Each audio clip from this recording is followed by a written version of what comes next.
but they can't see our faces or anything. We're not that live on the internet. Jake, just in time. Oh, Jake's here. Look at that timing, dude. Look at it. Just look at it. Would you just look at it? Would you just look at the timing? Isn't it neat?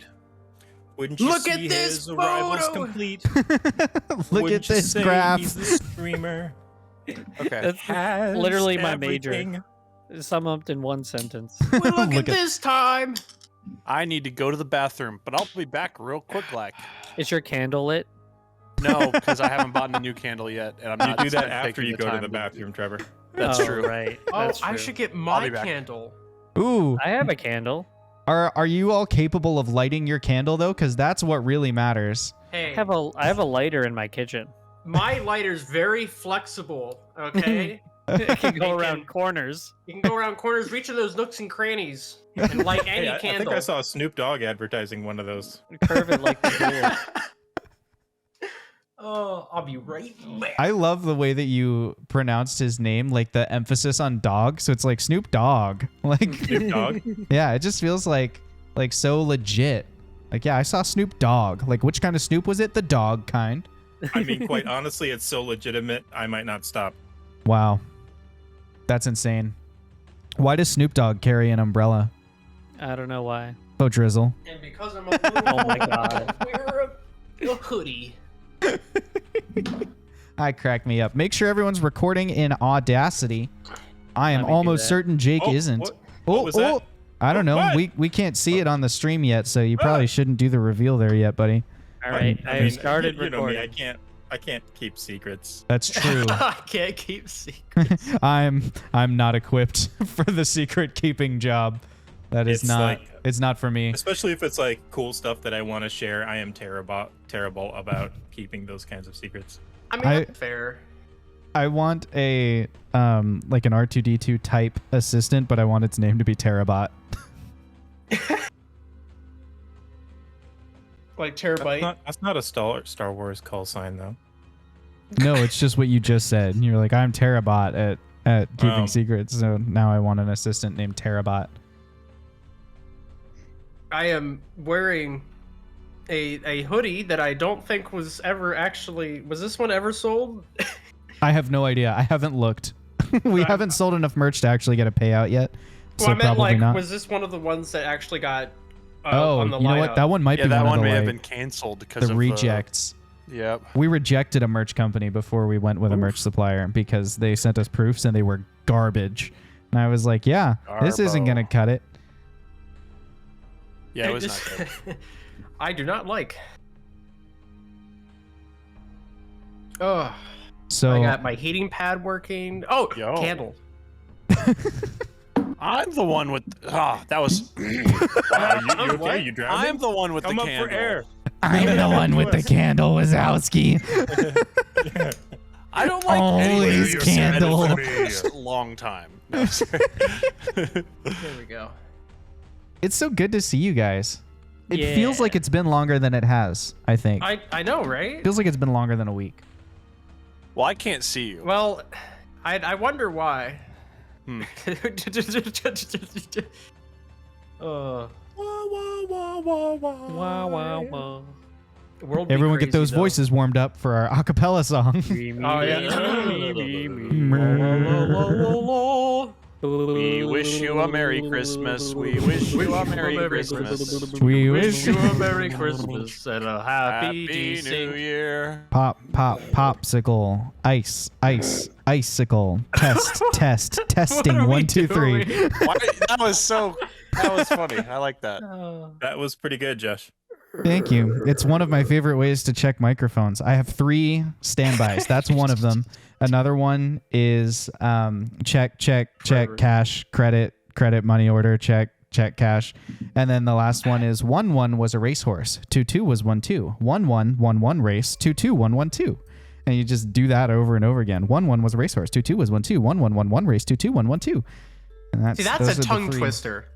That's the way that I check mics. Matt, what was your favorite tongue twister? Hola, I'd have to go back nerd. to I my see you in the list. chat. I see Whoa. Hey, you. yo, 1d10. 1d10 Wait, are we force live on the damage, internet? nerd twister. We're live, but we're not live. We're just live. We're in the Audio loading live. screen. We're buffering. We're in the menu, like we're main in, menu. we're in the lobby. Yeah, the pregame Yeah. lobby. The Dungeons and Dragons pregame where lobby, we dropping, where otherwise we known dropping as in eating Eudora. snacks. Speaking of which, I'm gonna go grab a snack. I'll be right back. Snack. I will not ignore that Matt called it Udura and not Urada. No, don't worry So- about it. Also, I was hoping nobody a cool noticed. thing just happened, but what was it? Watch. Subscribe. Let's go. Watch, subscribe. Yeah, but Subby, look at all subby. these emotes. Just, Thank you, just Ash. little him. We appreciate your sub. We appreciate you as a human being. No, only as a sub. Yeah. As a substitute teacher. Yeah. Yeah. Yeah. Cool. Cool. They get such a bad rep. Well, that's because some of them deserve it. That's true. Oh, In, I'm- in Fox high, in Shired. high school, one of the subs was Raven's cheerleader, and he was like really defensive about that. People would say, "Oh, He was a cheerleaders-" Ravens cheerleader. That's Yes. that's funny. Not, And I mean, people would good be for like- him, but People would be like, "Cheerleading's not a sport," and then he would get real mad about that. It's Hey, about you time, know Dick, what? right? I gotta say, It's about time what? cheerleading. Don't worry about it. Cheerleading is actually like pretty intensive, you know. Oh like- yeah, I'm not disagreeing with you, but people would say it just to annoy him. Oh sure. Look at those I had subs meanies. that would just come in and like they would look at me, like look at the class and be like, "You know how this goes. You know the deal." And then they just pull in the TV and like pop in a random movie like Forrest Gump. Best days. The deal being, don't say anything about it. I was gonna And we say get to watch Forrest the Gump movie. should have required like a permission slip because it was Yeah. PG-13. Nah. My I mean, freshman honestly, year. Sorry, watch. dubs are better than dubs. I disagree, but that's okay. I think people should value really well done dubs, but subtitles are not the devil. Like, I agree that they are better, but it's easier for me to listen to my native language, and I don't have to focus as hard on what's happening in the story, so it's easier for me to follow. And I just look past the asynchronization of If it. we're gonna continue How this much debate, how many subs have you watched though? That's the real question. Like I how much? typically enjoy subs way more just because I like to hear the original, audio and whatnot. But the only qualm that I have against it is you can't do anything else. Yeah, Like you can't have something on in the background and like That's pay true. mild You have to attention be to watching it the whole time. yeah. You have to be watching it That's the whole my time, which is problem. fine. And like sometimes I want to like settle on the couch and just watch something with subs, but it's like if I'm doing something else, I have to have it dubbed. Yeah, that's sort of where I'm at. Like, I just don't watch it. Matt reads That's the fair. manga. I know. I mean, like, if I'm like, I have to do something else at the same time, I'll just put on like something on YouTube. But when I'm watching, I like to watch sub because, like you said, the audio is different, and in my personal opinion, most of the time it's better. Yeah, Though there are a few exceptions to the rule, where the dub is like they took actual effort Yeah. with doing it. Yeah. There's some really good dubs out there. yeah. I think Skrillex. Full Metal. That's dubstep. That's different. I don't I think really I've like listened Full to Metal Full Metal Alchemist. original. I think I've only heard the dub for Full Metal. Are we talking about Brotherhood or the OG Full Metal? Brotherhood. I've I only think. seen Brotherhood. Brotherhood. I've Okay. only seen the OG. Brotherhood is the only one you need. Rip Jake. But Brotherhood's really I've good. only seen it subbed, so I have no idea how good the dub is or isn't. But I really enjoyed it subbed. I felt like it was really well done. The dub is really well done, which is rare. I don't know why you would watch the original. It just like Apparently, I- it's different. early on It is in my anime journey, It's it was different. recommended to me, and I didn't know Brotherhood Mm. existed. You know what I mean? Yeah. Um, We're fair. recommending you Brotherhood now. So Well, I think- Okay, great. Thanks. That's been done to me several Yeah, times. Jake, never just skipped set aside several like combined months to watch Yeah. Full Metal Alchemist Brotherhood. If you ever feel like get the itch to watch Full Metal Alchemist again, just like that's the definitive version. Just watch the Brotherhood. Yeah, I I've will heard. say Our faces doesn't are live on the original- on the internet. Wow. Whoa! Doesn't the original cover more Blast the off is right, chat. early stuff? The original focuses more on the relationships between not the protagonist, the side characters. Like it gives equal treatment to some of the side motivations, and so because of that, you lose a little bit of the like the journey that Ed and Al go through, in my opinion. I haven't watched all of it. Well, I've it seen also 2 goes eps and heard a completely big off the review from rails. other people. So. It goes Dang off it, the rails. Josh. Now I gotta go back and watch the original just to see what I'm missing out on. Also, if you watch, It's good. Like I enjoyed it. I'm not gonna say it's like my favorite anime ever, but like I wasn't think like the I ending can't goes believe off I'm the rails. watching this. Do you guys remember yeah, when? it does? But like it was. Do you guys remember when we were gonna stream Dungeons and Dragons and then we just talked about Full Metal Alchemist for like an hour and a half? Dude, that Yeah. was Y'all awesome. remember when I Wait. made that stupid dub versus sub joke and it fired this whole thing off? yeah, Let me pull up this 10-page essay I've prepared for this moment. But Matt says it like he's opening a file, but actually he like reaches into a drawer and unfurls a scroll of parchment that like trails off his desk and into his room. Like, as I decreed in the year 2022. Like, begins reading. Year of our Lord. it somehow manages to roll across everyone's screen. That's right. How'd you know? Chat, I hope you're well tonight. Welcome to the Wing Badger Tavern. I am so excited for tonight's session. I think we have some really fun stuff coming up. But before we kick things off, before we even do our intros, we need to go down 2 rabbit trails together. The first one, Wash has been teasing about all day, and I need to know what it is he's so excited to show us. To know. I'm going to take his camera right now, chat, and I'm going to make it giant on our screen so that you can see whatever he has to show us. We're going to see it. Yeah, look how giant that is. Terrifying, right? Are you terrified, chat? Why are I'm you terrified. guys just sitting around the fire pit just talking about the anime? That's I'm what I gonna want to jump know. and my head is gonna hit your Wash could your eat mic, us. your pop filter. So Wow. I printed a full plate of minis the other day. Okay. Which is, it's like a really big plate now. And I included a little Mike in it. Oh, We love him. He's very just cute. like a little good boy. the official the Myconid. It looks like Toad. He does kind of look like Toad, doesn't he? That's awesome. Myconids look kind of like Toad, so Yeah. that's Yeah. so Nice. great. Getting a I little better on love this that, side. Wash. There we go. Toad is a Myconid confirmed. Hey, we should Yes. do, when we hit 123 followers, we should I do a love it. giveaway of a the Myconid mini. It doesn't have to be the first one, but like we should do a the Myconid giveaway when we hit 1, Well, 2, 3. Can I have I did one? print 2 because Heyo! I like to have them for Ooh. NPCs in pairs. But yeah. Very nice. That's cool. I love All that. right, I shall now shrink back up. That was perfectly timed. There you go. Pretty crazy. All right. I also have a sidetrack, a rabbit trail to take us down here because I was in the store today. I was there to make a purchase. And while I was in the store making my purchase, I came across something I'd never seen before. And I knew I couldn't just try it. I would have to experience this with you. This is called Coca-Cola Starlight. And as I look at the label, I kid you not, it says here, space flavored. This is supposed to taste like space.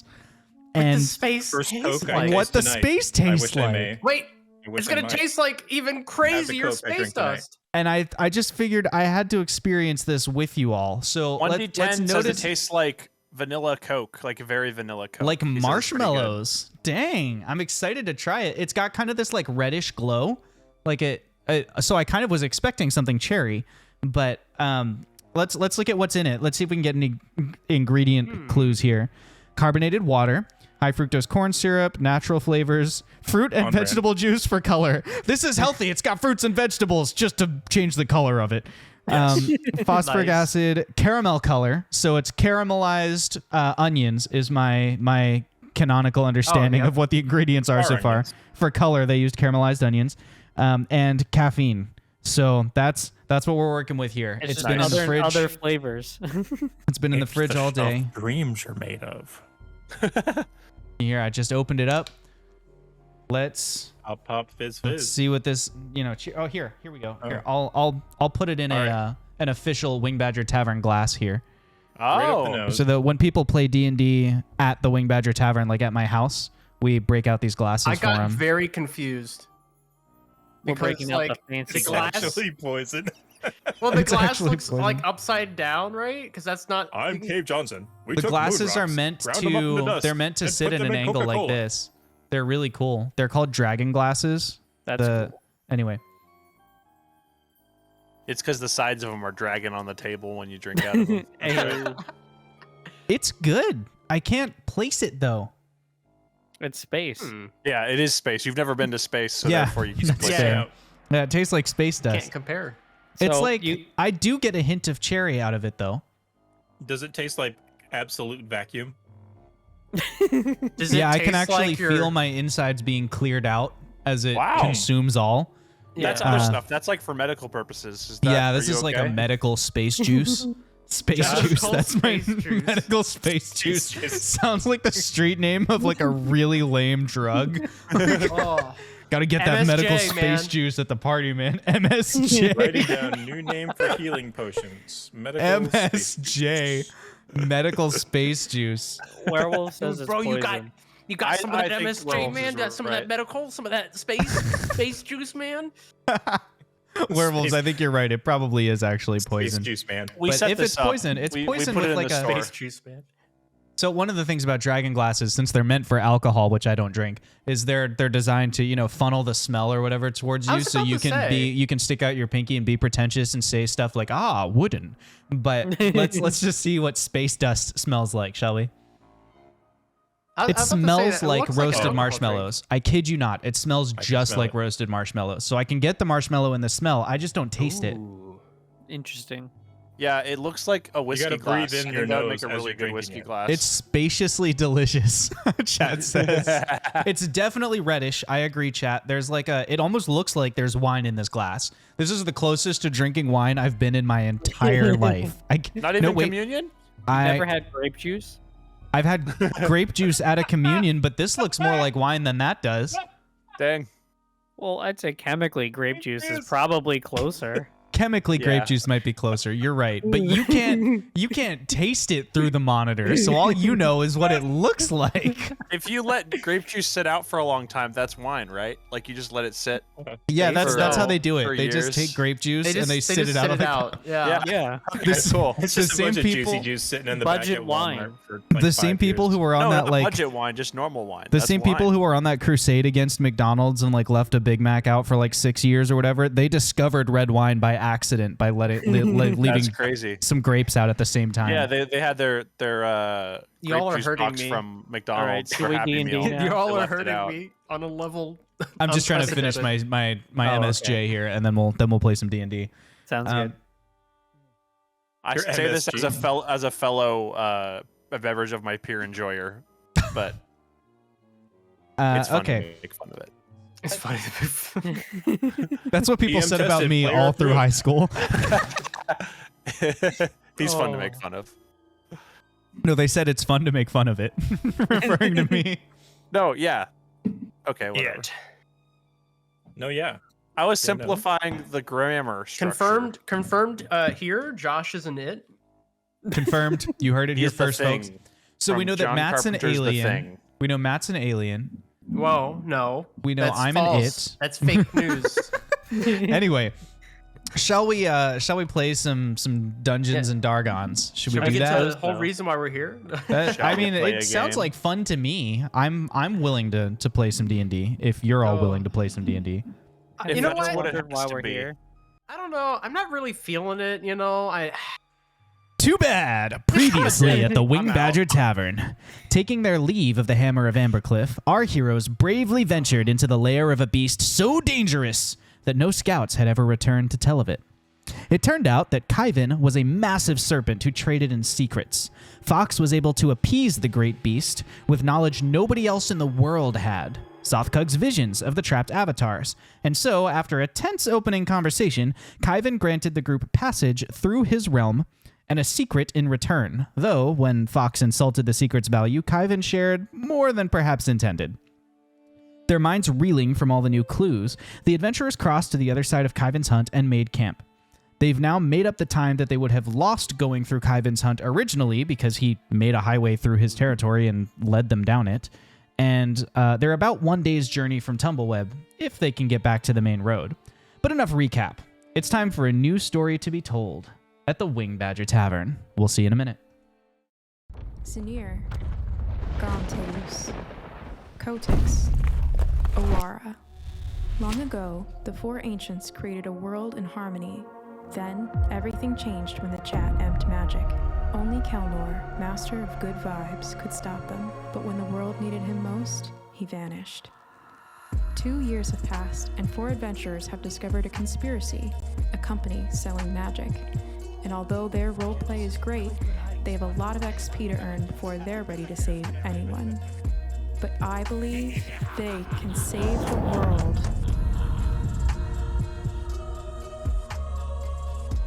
Welcome back to the tavern. What the party doing?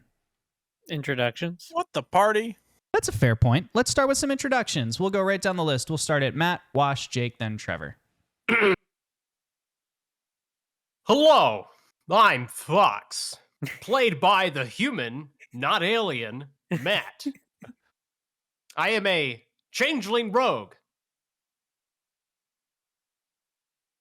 That is it. Hey, I'm Wash. I play Jebadiah Peppermint. He's a little gun wizard. He's very handsome. He's very, very handsome. Hi, I'm Jake. I play Alan Woodrear, the Azamar Barbarian. He is the ugliest person you've ever seen. So ugly. Since we're lying right now. Anyway, on to Trevor. Hi.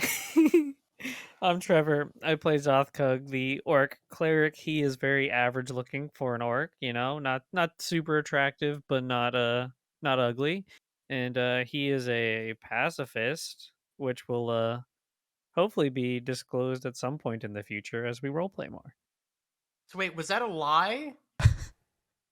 Because And I'm Josh, your Wing Badger Game Master for the evening, and that was a very superficial round of intros from the group here, but nonetheless, you all find yourselves awaking after what seems to have been long enough to sleep in the cavernous Underdark. As a reminder, you have made camp in two little hovels that Jebadiah has kind of dug out for the group. So there's the original one where everyone was going to sleep, and there's the one that Jeb went to kind of to be by himself after he dropped that bombshell of a truth that Jebadiah was responsible for the death of his daughter, and kind of went off to have his alone time with the two Deep Rothe. So the three of you wake up in little kind of like sleeping quarters that are kind of casual and nice to sleep in. And Jeb, you wake up to find one of the Deep Rothe sort of munching on your fur, like not actually pulling it out or anything, but just kind of like nibbling at you a little bit to kind of wake you up. Come on, Ram. Don't do me like that. Yeah, I'm to you too. Come on. And he ruffles his the hair on the front of his face and just kind of pushes him out of the way. He shakes his big oxen head and steps back a little bit for you. Which one is it? It was Ram. Ram. Oh, Ram. Sorry. He said that with his words. Yeah. The other one is Prawn. Yeah. Oh. The other one is what? This is a joke. Never mind. Oh, okay.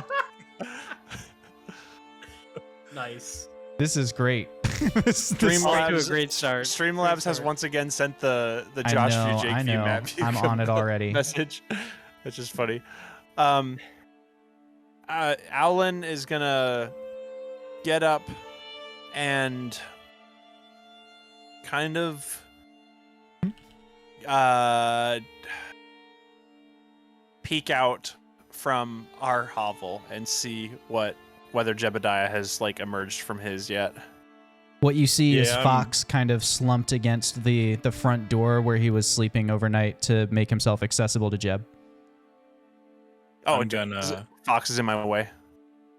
Yeah, Fox is kind of slumped over by the door. I mean, Fox, you're waking up, but he slept just propped up against the door there. Okay, then Alan will not push past Fox. He'll just kind of sit in his spot until everyone else seems like they're ready to get out. I'm gonna just sit here and sharpen my daggers unnecessarily.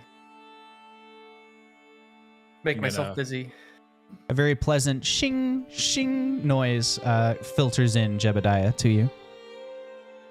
Yeah, I'm gonna roll my bedroll up, button it, like strap it down onto my pack, and take a minute and say a prayer to Owara, and gonna do the little old. Come on, man! What'd you do yesterday? It's gonna be weird. All right, you got this. You got this. We'll just pretend like nothing ever happened. That's the way to go. Okay, here we go. Are you trying to be stealthy about it, or like can Fox hear you from the door? I mean, you can probably hear me from the door. I'm not yelling, but he's just kind of like talking to himself. Cool. I'm gonna continue just shinging and shinging. Shing-shanging. Anybody else doing anything? I'm gonna head on out and start working up the animals. I'll wake up, presumably with and check on him and see how he's doing. Yeah, the Myconid appears to be pleasantly refreshed. He sits up and kind of waves at you, and a couple spores float up into the air so that you can communicate. The spores also slowly waft out to the rest of you, so we can assume you all can hear him too. But Ya's voice is just kind of in your head. It just says, "Good morning." Good morning. Hey man, how are you doing? Did you sleep well? I slept okay. I hope that Jebadiah feels better soon. Well, let's Finally go help see. Jeb. Let's go see if he wants anything to do with us, man. That sounds good. And climbs out of the pot and like for a second reaches up to grab your hand and then realizes that comes up to like your ankle, and he'd like pull slicks his hair back like it was totally his little mushroom cap. He like smooths it out and then just walks out with you. I was gonna pick him up, or at least extend an arm for him to climb on.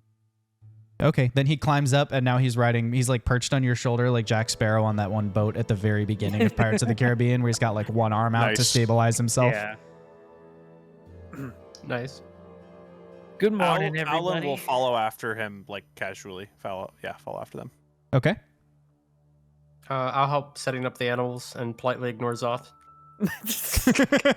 Politely ignore. Okay, I need an animal handling from Jebadiah and an animal handling from Fox. What does set up the animals mean to you guys?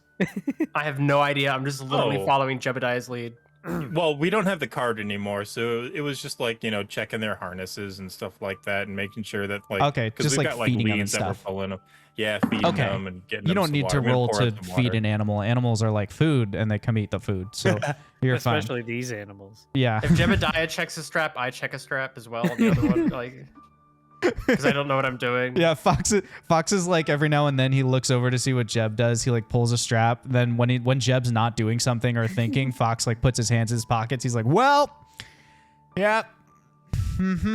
This looks, yep. This looks Pats him good. on the shoulder, Hey, Jeb, man, do you want to talk about it, or do you just want to go about our day? That's up to you. Completely up to you, man.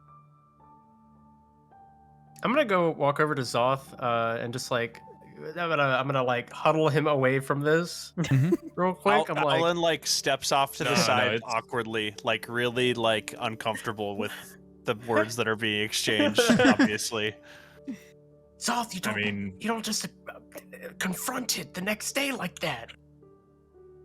If he wants to talk about it, then he can talk about it. If he doesn't, then at least we know he doesn't want to, and we move on. Let him do that, and not. You gave him an ultimatum. Essentially, he has to Fox, confront it. ultimatum. Fox. Yeah. Yes. Fox. It's okay. Oh, it's all right. Okay. Never mind, Zoth. I mean, I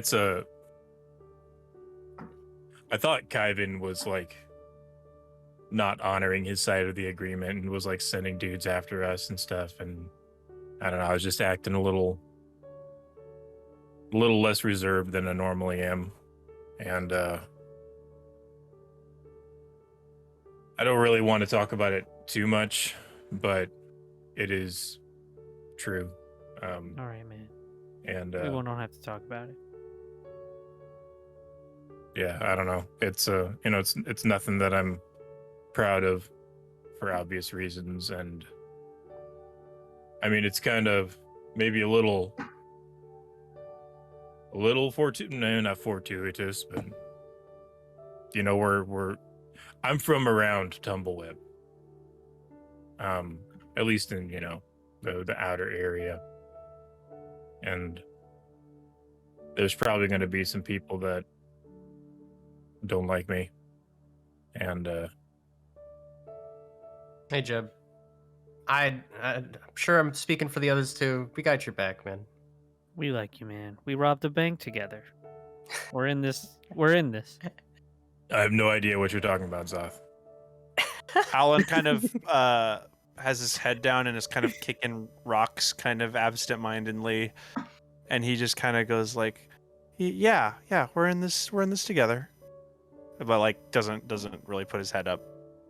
Yeah, We're all in this together. I think we should just all, you know, get ready to go, you know? Like, we got a long trail. Does anybody know where we're going? Like, I'm not sure if this branch... I'll pull up the map, and we're you know, out that way.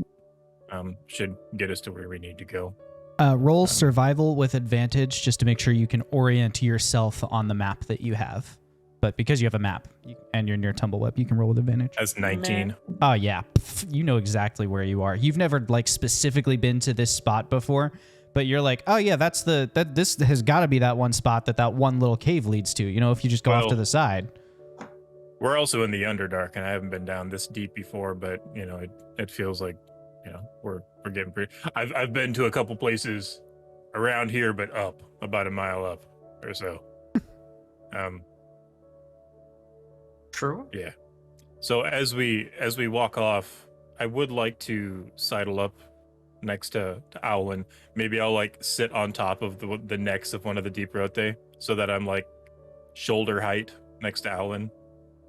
Okay. While we're walking, and I'd like to kind of pull him aside and kind of talk to him for a minute while we're walking. Sure. It's going to take about an hour to get back to the main road. So about an hour of like slow going over, you know, twisty and like off-road terrain, basically. I'm going to... we could use that time to converse. I'm going to ask, if I could use his help. Oh, to see better? Yes. Yeah, nods at you, climbs up, and you see instead of the blue spores, a couple of purple spores sort of float around your face, and then kind of you just breathe them in through your nose, and when you blink, your eyes open and you have mushroom vision. Thanks, yeah. I'll go scout with yeah. Keep an eye on things. Roll perception. Thanks, Fox. Appreciate you giving me a break. No problems, man. Got your back. By the way, I totally rolled great, guys. What'd you roll? You can trust me with this responsibility. Wait, where did I close my so character great, sheet? guys. This was the best roll to ever be rolled. So I want you to know I rolled amazing. And what did you say I was rolling for? Perception? The lookout skill. Yeah, so that's a 5. Did you roll a nat 1? No, I rolled a 2. Oh, okay. Well, at least it wasn't a nat 1. So are you pushing out ahead, or are you just staying at the front of the line?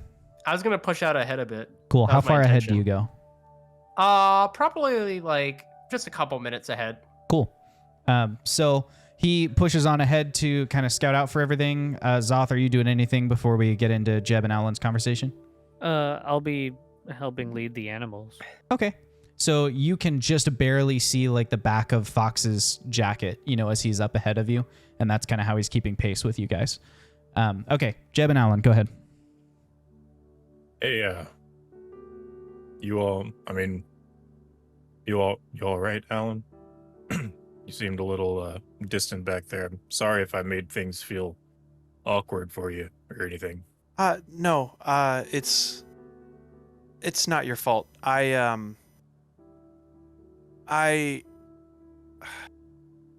last time do you remember when the Great Library fell the second time? I heard about it. I had friends who were in the library attempting to save what we could from the wreckage. And while many survived that fall, having wings helps that. Not all did. There was still dangerous wreckage. Sure. And the last time I had a difficult conversation with a friend, I didn't see them again after that. So this just reminded me of that. I understand that we all have our pasts, and it's nothing against what you've done, because I trust you from what we've experienced together. But yeah, no, just the situation. It just took me off guard. Yeah, digging things up is never a pleasant experience. It's it's been a good while ago. Probably like if she was still alive, she'd be about Fox's age, and he kind of, I don't know. I look at him and he kind of makes me wonder what if, Mm-hmm. And, I see that. But they say time heals all wounds, but man, a lot of time has gone by, and it's certain things still kind of remind me and whatnot. Yeah. But, yeah, just kind of it really sucks, like a lot. And I'm sorry about your friends. Thank you. It was years ago now, but still feels fresh sometimes. It comes and goes. Yeah. Makes it hard to go back and connect with your past. Or at least it does for me. No, yeah. It does. And a large part of me wants to just kind of like, leave buried things buried. But yeah, I don't know what else to say. Especially when it's your fault and you're instrumental in it, and you're supposed to be the one that they look up to, and then the one that has their best interest in mind, and the one that protects them, and then you end up doing something foolish like falling a mile underground and putting them in danger, and then covering everything, all of your embarrassment and your mistake up with some jokes and some mock confidence. It's hard to admit that you messed up and that others paid the price for it. But if you're able to admit it, I think that shows that you're learning from it. And I didn't know your daughter, but from my time with you, I think she would be proud of you. I appreciate that. I don't know if I believe in an afterlife, but I really, like, for her sake, I really hope there is one. Because I'd like to meet her again. Tell her all the crazy, stupid stuff that I've done, and maybe she's been there long enough that she could show me around. Yeah. Well, maybe if we free the avatars and bring magic back, we have an even better chance of making it to that afterlife. I don't know if that makes sense. Wait, do you think that what's been going on would affect that? I don't know what the extent of whether what has happened with magic affects divine magic or not. So I don't know. But I guess if there's a chance, I guess, yeah, Zothkug would know more than I, likely. Yeah, the magic going away has affected the divine too. I can only cast through the plant. And I get Yeah, but these. like, do you think that magic being removed from the world would hinder souls being able to move on? Zoth, if you'd like to roll a religion check, I I will would love tell to. you based on your understanding of religion how much you can infer or guess as to those machinations. That's a Also, natural 1 + 4, 5. oof, you can guess but not speak with determination, but you can just guess whatever you think Zothkug would guess. Okay. Also, before you do that, Owlin chat cast Cure Wounds on you. I'm sorry, Healing Word thank on you because they said sad music means something sad must have happened, so this is for your broken heart. Aw, how much does Healing Word do for me? I forget. I think it's a D4 plus 2. Okay. Yeah. Zoth will be like, I'm not really sure, guys, but I'm gonna say that it probably doesn't affect that, and souls still move on. Otherwise, we'd have a world filled with souls lost. Well, We haven't really experienced that. we can only hope that. Unless there's a But- giant soul party somewhere on this planet that they're all just gathering. That's not out of the possibility, I guess.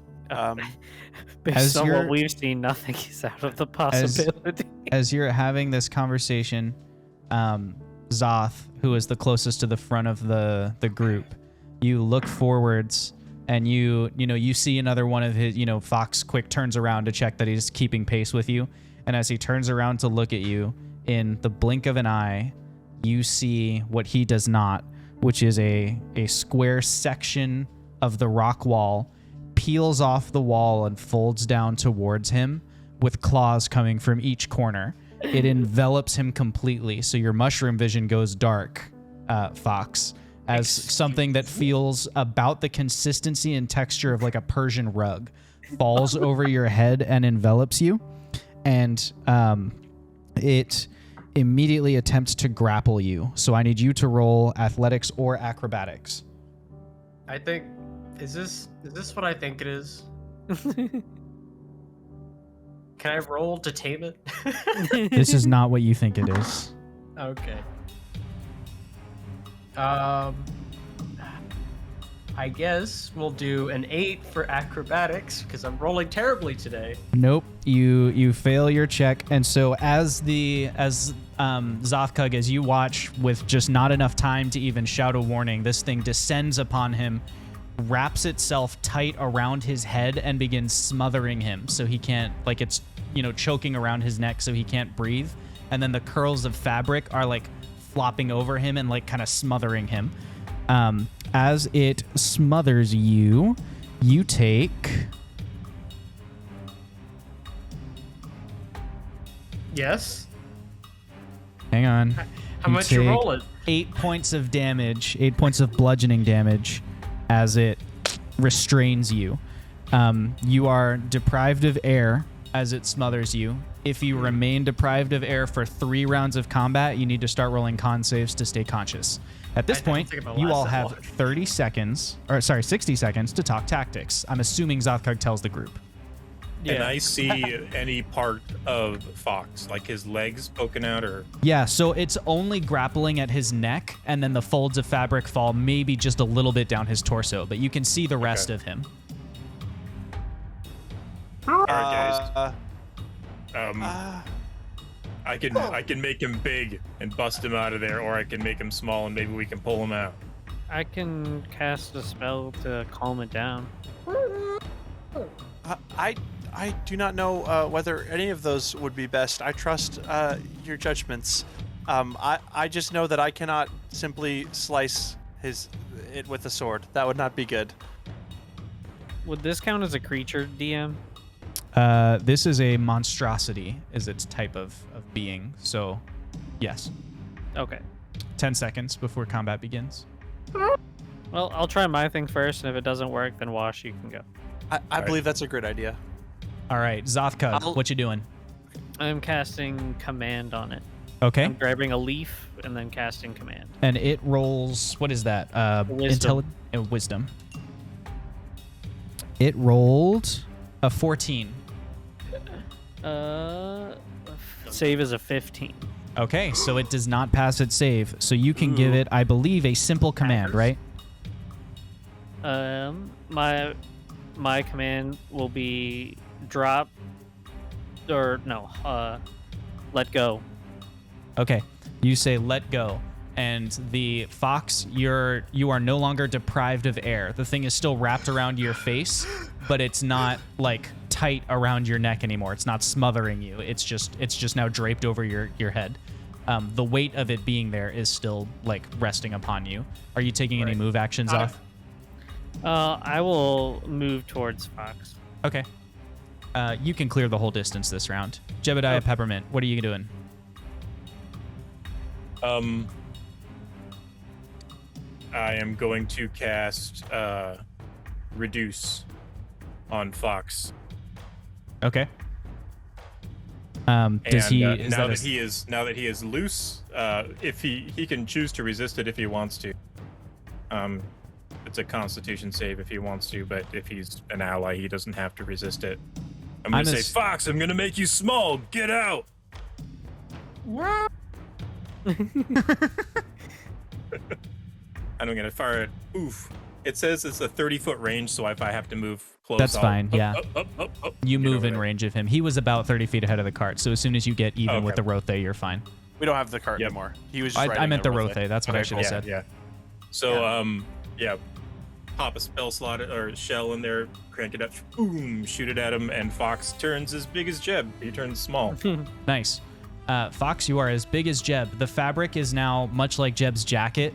Its grip is no longer it's like on your shoulders, and then the fabric falls the whole way to the floor, but not in a you could pick it up and move it, right? It has lost its sense of grip.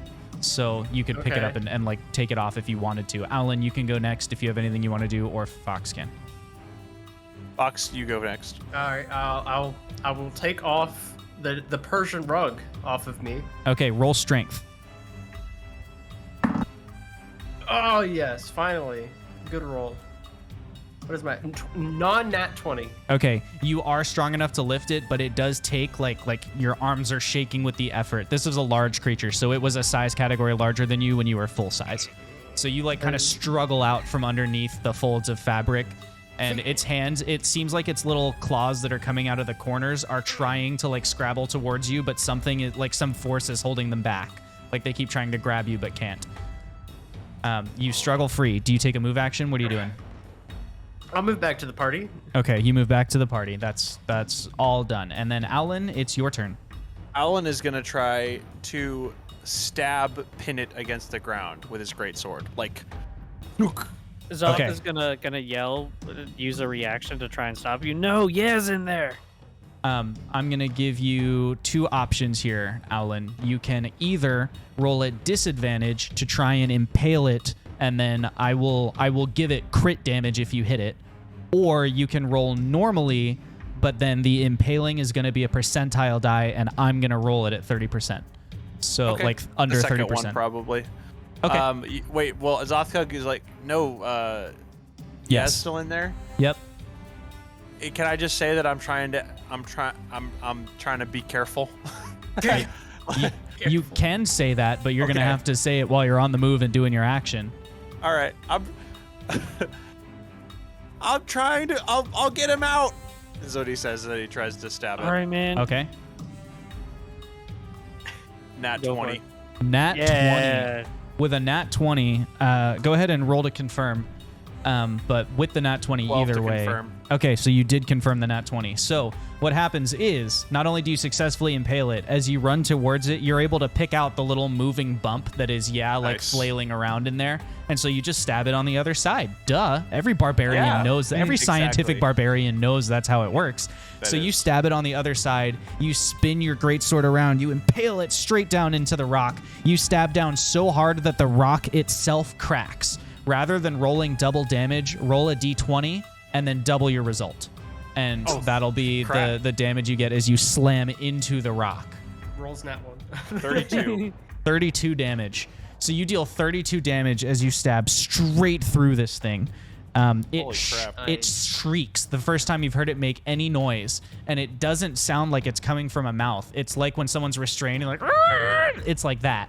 It makes this shrieking sound, and it immediately uses its reaction to leap towards you, literally tearing a jagged edge in itself to break free of the sword and leap straight for your torso. It's going to try and grapple you, athletics or acrobatics to avoid it.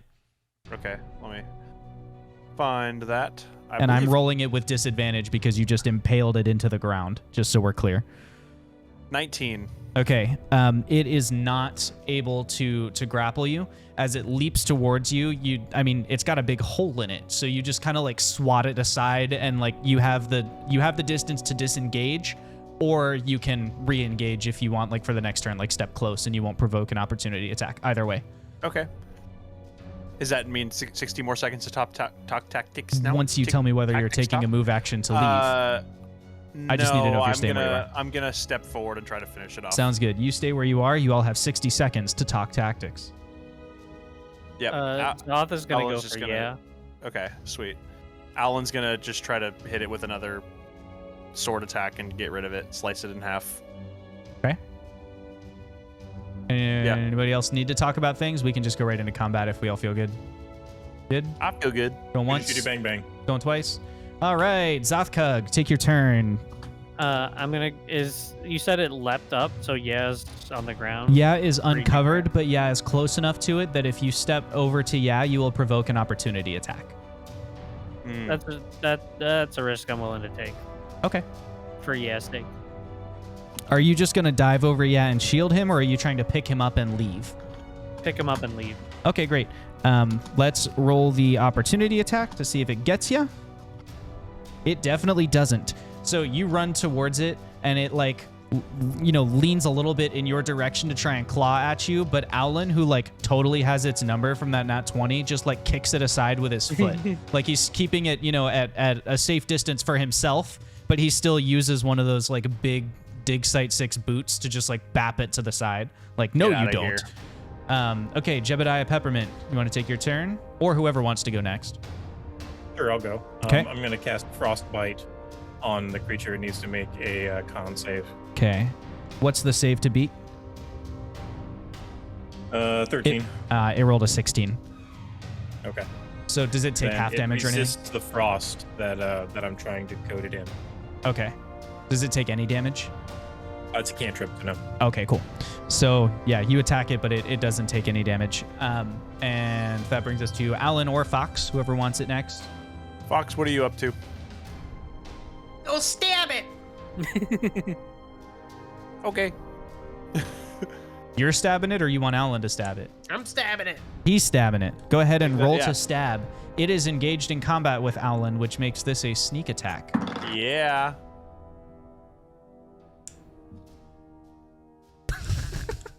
Matt, you want to talk about it? No. I don't want to talk about it. What did you roll? I rolled a 2 on the die. Aw. Oof. Matt goes up That's for the not a sneak 1. attack, but between Ya and Zothkug, kind of running past him, and then you're keeping the thing at bay, he can't quite find the angle to get in there. I And want so you he to just know- isn't able to get the stab. I rolled his advantage, right? Because I figured that's what that is. Yeah? I rolled 2 twice in a row. Oh, no. Dang. It's all right. You got the bad rolls out now. All right, Yeah, Alan, your turn. Right. I only got a 13. Right. I'm slicing it with my greatsword. Hopefully. 13 ties, and attacker wins in a tie. So you Let's stab go. towards it with your greatsword. Go ahead and roll damage for me. Oh, kind of a low roll. 7 damage. Okay. Advantage has been redeemed for Matt for the next time that you do a thing. Oh. There you go. From chat. So thanks, chat. Okay, so you said you did 7 damage, is that right? 7 damage, yes. Okay, you do 7 damage, and the Slicey. thing it does another one is kind of on the ground. It does not have a reaction to attack you with, but it is going to take its turn and try to leap again and grapple you. Grapple Snapple. It rolled me missing its stat block. Oh, duh, it's a grapple. So it should be opposed by your athletics or acrobatics check. That's what I did wrong. I know. I got 7 on my athletics check, which means I rolled a 2. So Yep. sad. It definitely grapples you. It leaps towards you, and now that it kind of knows, like, this is a bigger target, I need to be more wary, whatever, like, it kind of weaves around your defensive, like, block with your arm. And so it leaps forward and it grapples, and it's tied around, like, under one arm and then around your neck. So it's like pinning one arm against the side of your head. And it again begins to constrict. You take 10 bludgeoning damage as it begins choking you, and you are now smothered. If this lasts for 3 rounds, then you'll need to roll con saves to keep your breath. I should have raged before. I should have been angry. You have 60 seconds to talk tactics if you need it. If everyone's ready, you can just say ready. How much of this creature is flapping in the wind? Like None of it is flapping in the wind. Now that it's grappled, it's like the corners are tied around him, and then the rest of the fabric is just kind of over smothering him. Is there enough room, could I grab onto it? Oh yeah, Like, you could grab onto definitely do it that. There's itself? folds in the fabric. It's just not loose and like billowing. All right, guys, I'm gonna bust out a big gun unless you got something in your back pocket, and Fox, I'm gonna make you not small anymore. Okay. Go for it, Jeb. Owlin, do we need big guns? Cool. You have 20 seconds. You all ready? I think we're good. Y'all ready I'll for slice this? him and dice him if you don't get him. Jebadiah, you go ahead and go first. I'm gonna cast Hand of Coal, Okay. and it's gonna reach out and it's gonna grab onto this creature. Sounds and cool. Grasp it. It needs to make a strength saving throw. Yeah, it does.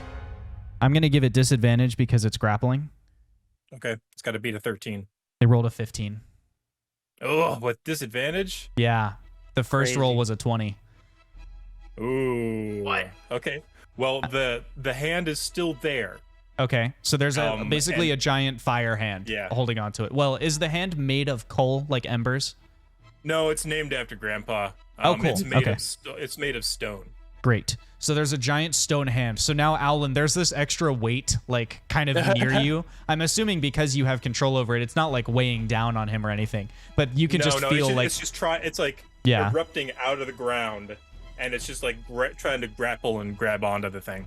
Okay, Alan it's trying to assumes grab maybe the thing. Zothkug has joined the melee, trying to like take it off. Or something. Yeah, and much like a snake or something else with like full control of its body, like being all one muscle, the fabric is like weaving and undulating to avoid the grip of the hand, and that's why it's unable to actually get a grip. All right, Fox, you want to go next? Yeah, I'm gonna stab him. Okay, Or what am are I you still stabbing him small? with? I think you're. I dropped that. Okay, cool. Dropping Okay. the concentration on it. All right, then I stab him with a normal voice. Wait, you're just gonna stab the rug even though it's around my face? Well, okay, sorry. Is that how I it works? I will go to try to cut through it with a dagger, so that way it is a shallow cut and hopefully not all the way to the man inside. Is your dagger Very well. perhaps like a box cutter where you can like set the depth?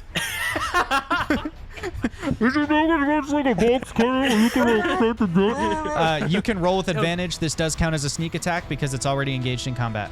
I don't need to. Oh. I'll take the sneak attack though. But I already rolled a nat 20. Oh, did you roll to confirm that nat 20? Why you have to do this to me? I just gotta know. You I know? rolled a nat 1. Ooh. Roll again, my man. Roll again, my man. 13. Okay. We'll just So call it's it normal. Yeah, a 13 plus whatever will be your attack. Its AC is a 13, so it doesn't matter. You hit it. Okay. Go ahead and roll your sneaky tacky damage. Rolling all of my rolls. All of it. And where is this? There we go.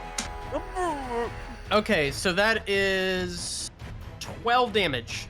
12 damage. You hit this thing for 12 damage. You get like a nice good cut in there. And Owlin, you can see the blade poke very precisely in the space between like your arm that's pinned against your head. The dagger's like shook, shook. Like the Assassin's Creed thing, like just in and out, very surgical. Dang. And that brings us to Owlin or Zothkug, whoever wants to go next. Alan's only thing you can do is roll athletics to get out, right? That's true. Okay, I'll just do that now. Okay, go ahead. Zothkug will be trying to help by like prying it open. Okay, is he assisting? roll strength to assist. Just Okay. straight strength. That's gonna go great. 21. Oh, a 21's 13. gonna do it. So yeah, between the two of you, Owlin, you like are able to get space, and as soon as you make space, Zothkug is able to like get his arms inside it, you know, like his big burly Nice. orc arms, and so he pulls it aside. And then as soon as there's room like that, the hand of Cole closes fully over it and pulls backwards as well. And so between all of you, you're able to, again, pry this thing shrieking and flailing off of you. And now it's kind of suspended in the air. It looks a little ragged. There are some, you know, it's been impaled twice now. There are some cuts and slices down it, but it does not seem to be slowing down as far as just motion and vigor and willingness to assault the people around it. So that's the current situation. It's going to take its turn and try to free itself from the three people who are grappling it. If one of you wants to be a representative for the group and roll an athletics check, that probably should be Alan because he's the one who +5, just yeah. escaped. It should be definitely be Alan. Yeah, Alan, go ahead and roll athletics, and it's 15. gonna. Okay, it does beat your check, Dang so it escapes from your grapple. It like worms its way out of the grip and kind of flits up to the ceiling, so it's out of reach of you. But it looks Dang. like it's probably regrouping for another attack. You've got 60 seconds to talk tactics. If it stays up there, Alan's gonna throw an axe at it, probably. Is Zoth it will- near a wall? Yeah, it's on a ceiling. It's like flat against the ceiling right now. Is Alright, Yan the well- pot? Yeah is with you unless you've taken him back to the pot. Well, the pot's on my back. Sure. Then yeah, jumps into the pot. Okay. Which pot? Sorry. Anyway. Yeah, I'm gonna Zoth use will my just hand be again. waiting. Okay, you guys ready to enter combat? I think so. Okay. I'm just gonna go left to right, but you can delay if you don't want to go yet. So Okay. Fox, do you want to take an action? I'm just gonna prepare in case it falls down. Switch to my rapier and just hold it like I'm like a spearman waiting for the horse charge. Sounds great. Jebadiah Peppermint, what you doing? Almost like he's using the gun almost like a fishing line, like he's got like some sort of tether, and he drags it down, and the hand goes down into the ground and boom, out of the wall, and is gonna grab at it again. And it needs to make a strength save. It rolled a 17. Oh, dang it! It's just like grasping at him, and it's like flipping through it. Yeah, it's Hopefully like that's flailing through distracting fingers and enough stuff. to it. Alan, what you want to do? Alan grabs one of the two hand axes that have been at his belt this whole time, and he has never pulled out once this entire campaign. He grabs one, and he just flings it up there. Okay. Overhand throw to try to get that.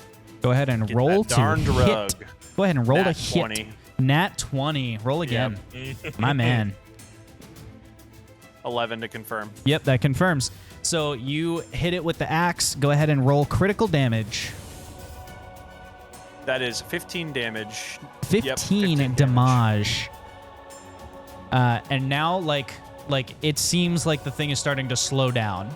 It's still got a little bit of life in it, but it's slowing. Zothkug, what are you doing? Does the axe, is it like stuck in the ceiling? Did it pin the rug up there? Did it ping The off? axe kind of skims along the bottom of it, so it doesn't cut Okay. through. It just kind of makes a little gash, and then it falls back to the ground. Okay, cool. Zothkug, what are you doing? He is going to use an ability that hasn't been used yet. Let me just pull it up. It is called Emboldening Bond. As an action, you choose up to 2 willing creatures within 30 feet of you, creating a magical bond among them for 10 minutes or until you use this feature again. While any bonded creatures within 30 feet of another, once per turn, they can roll a d4 and add it to an attack roll, an ability check, or a saving throw they make. I am choosing Alan and Fox. Awesome. Nice. You have greatly increased your bond with Alan and Fox. Yeah. I feel so close to you right I'll- now. I feel uncomfortable. He holds It's a force field. he holds up a leaf, and he does some magical hand motions, hand movements, And then he says, Fox, Alan, stay within 30 feet of each other. And Very cool. Maybe they have like Okay. nice light aura around them. Sure, a little glow begins to kind of pop up around your silhouettes. I feel glow close little to you iridescence. right now. The creature, as you do this, you all kind of note that the creature has like kind of coiled itself up into a roll, like the way you would roll up a rug, and then unfurls and uses that momentum to launch itself down the kind of tunnel away from you into the distance. It's unless one of you is going to try and stop it, it is trying to flee now, just ahead of you northwards into the tunnel. Can I try to grab it with the hand? Absolutely. Go ahead and make your. I guess it just rolls a save when you try and grab it with the hand. It rolls right? a strength save, yeah. Okay. It Are we still rolled. in initiative? No, because it's trying to flee. So that's why this is basically a reaction for each of you, unless it's gonna flee. Okay. The hand has attempted to grab the thing. It rolled a 10. Had to beat a 13, so it is restrained, and it takes 2d6 bludgeoning damage as it crushes it. All right. Go ahead and Which roll is- that damage. 7 bludgeoning damage. Okay. 7 bludgeoning damage. It has resistance to bludgeoning damage, so that actually amounts to 4 bludgeoning damage. Oof. Darn. But that's okay. And I it's got still it, guys. it's still Do we want to wriggling. stop it? Do we we let have it go? If I have the moment, Fox is now going to pull out if we're all going to pull out things we haven't used this entire campaign. I'll pull out my short bow, Okay. try to knock a quick arrow, Mm-hmm. and hit it while it's in the fist. I think I got it, Jeb. This You is can an add a D4 advantage to that. situation because it can't move, which means that you have a sneak attack. A D4 to the roll. Add to the attack roll ability check or saving throw. Nice. And this is a advantage, you said? It is. All right. I'll take the first one, which was a 16 plus. You hit. Now it was a non-net 20. Yes. Go ahead and roll some sneaky damage. I'm looking for the sneaky damage. Oh no. The sneaky poke. Ooh. Okay. That's gonna be 15 damage. Your arrow like slices clean through the fabric and impales, like so swift is your shot that it impales into the stone hand and like is stuck into the like in between two of the fingers and then just a little bit into one of the knuckles. Oh, and the creature all coming immediately just goes limp and like flops and stops struggling. I'm gonna pull the hand. It's just like it's gonna come along the wall and just go, and just like drop it down next to us. Yeah, you are. Stupid res of Frezin, bring it, make me waste spell slots this early in the morning as if stinking dang his fingernails. Alan, Just, like, roll kicking a dust. actually, yeah, Alan, roll a nature check. Jebadiah, roll survival with advantage. Is my arrow still good? Can I check that? No, the flint has been embedded into stone and is therefore dulled. Natural Sorry, one. man. Sorry, pup. Ah, it's all good. Jeb, or Alan, you don't need to roll I got to a confirm. 15. Okay, Jebadiah, you can recognize this creature because it's one of the things they tell Dirt to watch out for in the tunnels. It is called a trapper. It is a large monstrosity, and when they sit still, they can blend themselves in with basically like stone or earthen materials. They'll also, like if they're above ground, they'll blend in with the grass and hide under foliage, but they stay smooth, so usually they stay underground. And they basically, like when they get something, they just smother it until it's like starves of air, and then they digest it like right from where they're wrapped around it, and that's how they eat. So usually all they leave behind is like hard goods like bones, gems, coins, weapons, and that's it.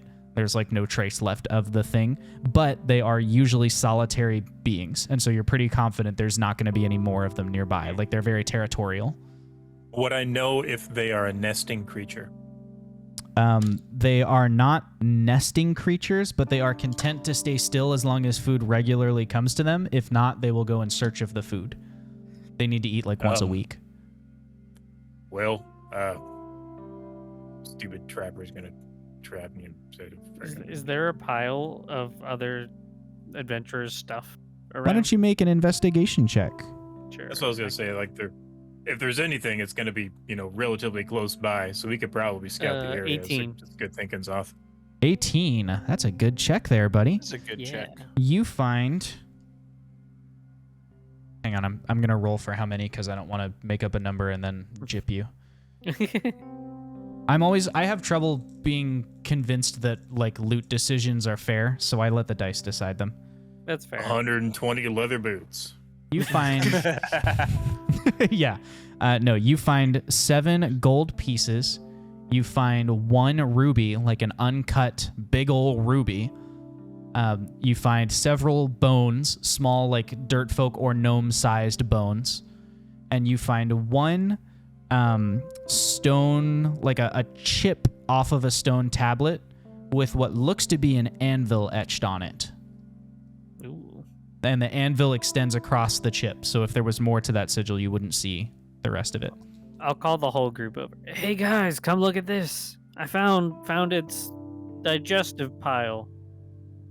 That's the most disgusting term I think I've ever heard in my entire life. Alan is really intrigued and immediately goes over. I do not want to go over to see a digestive pile. I mean, the acid has probably already been neutralized and dissipated and stuff, but What's left behind, though? I am squishy extremely interested to see what would be left behind in that its digestive pile, Pineapple. especially if the acid is already dissipated. After calling Alan and everyone Zoth over. are like pulling apart this owl pellet, essentially. Yeah, exactly. Yeah, so you find all that stuff that I said. You find the stone tablet and the ruby and 7. Y'all are gross. Gold pieces. Just leave them alone, man. No, there's gold in here and a ruby. That's Oh, snap. Yeah, good job, guys. exactly. I Go thought you team. would appreciate that. Yeah, man, we can use this to help put towards your debt. I don't old feel world right money. about this. I don't feel right about pulling money out of another monster's Well, feces. Hello? Hello? Is someone there? A voice Fox, echoes to you are you from doing? further down the tunnel. Who said that, That man? isn't me. That isn't me.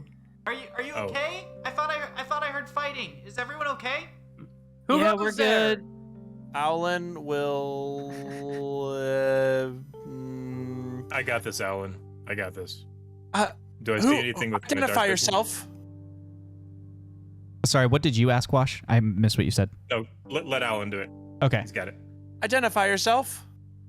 I'm just a cart driver. I work for Thames. I was doing I was just taking some warehouse to I'm just a dude.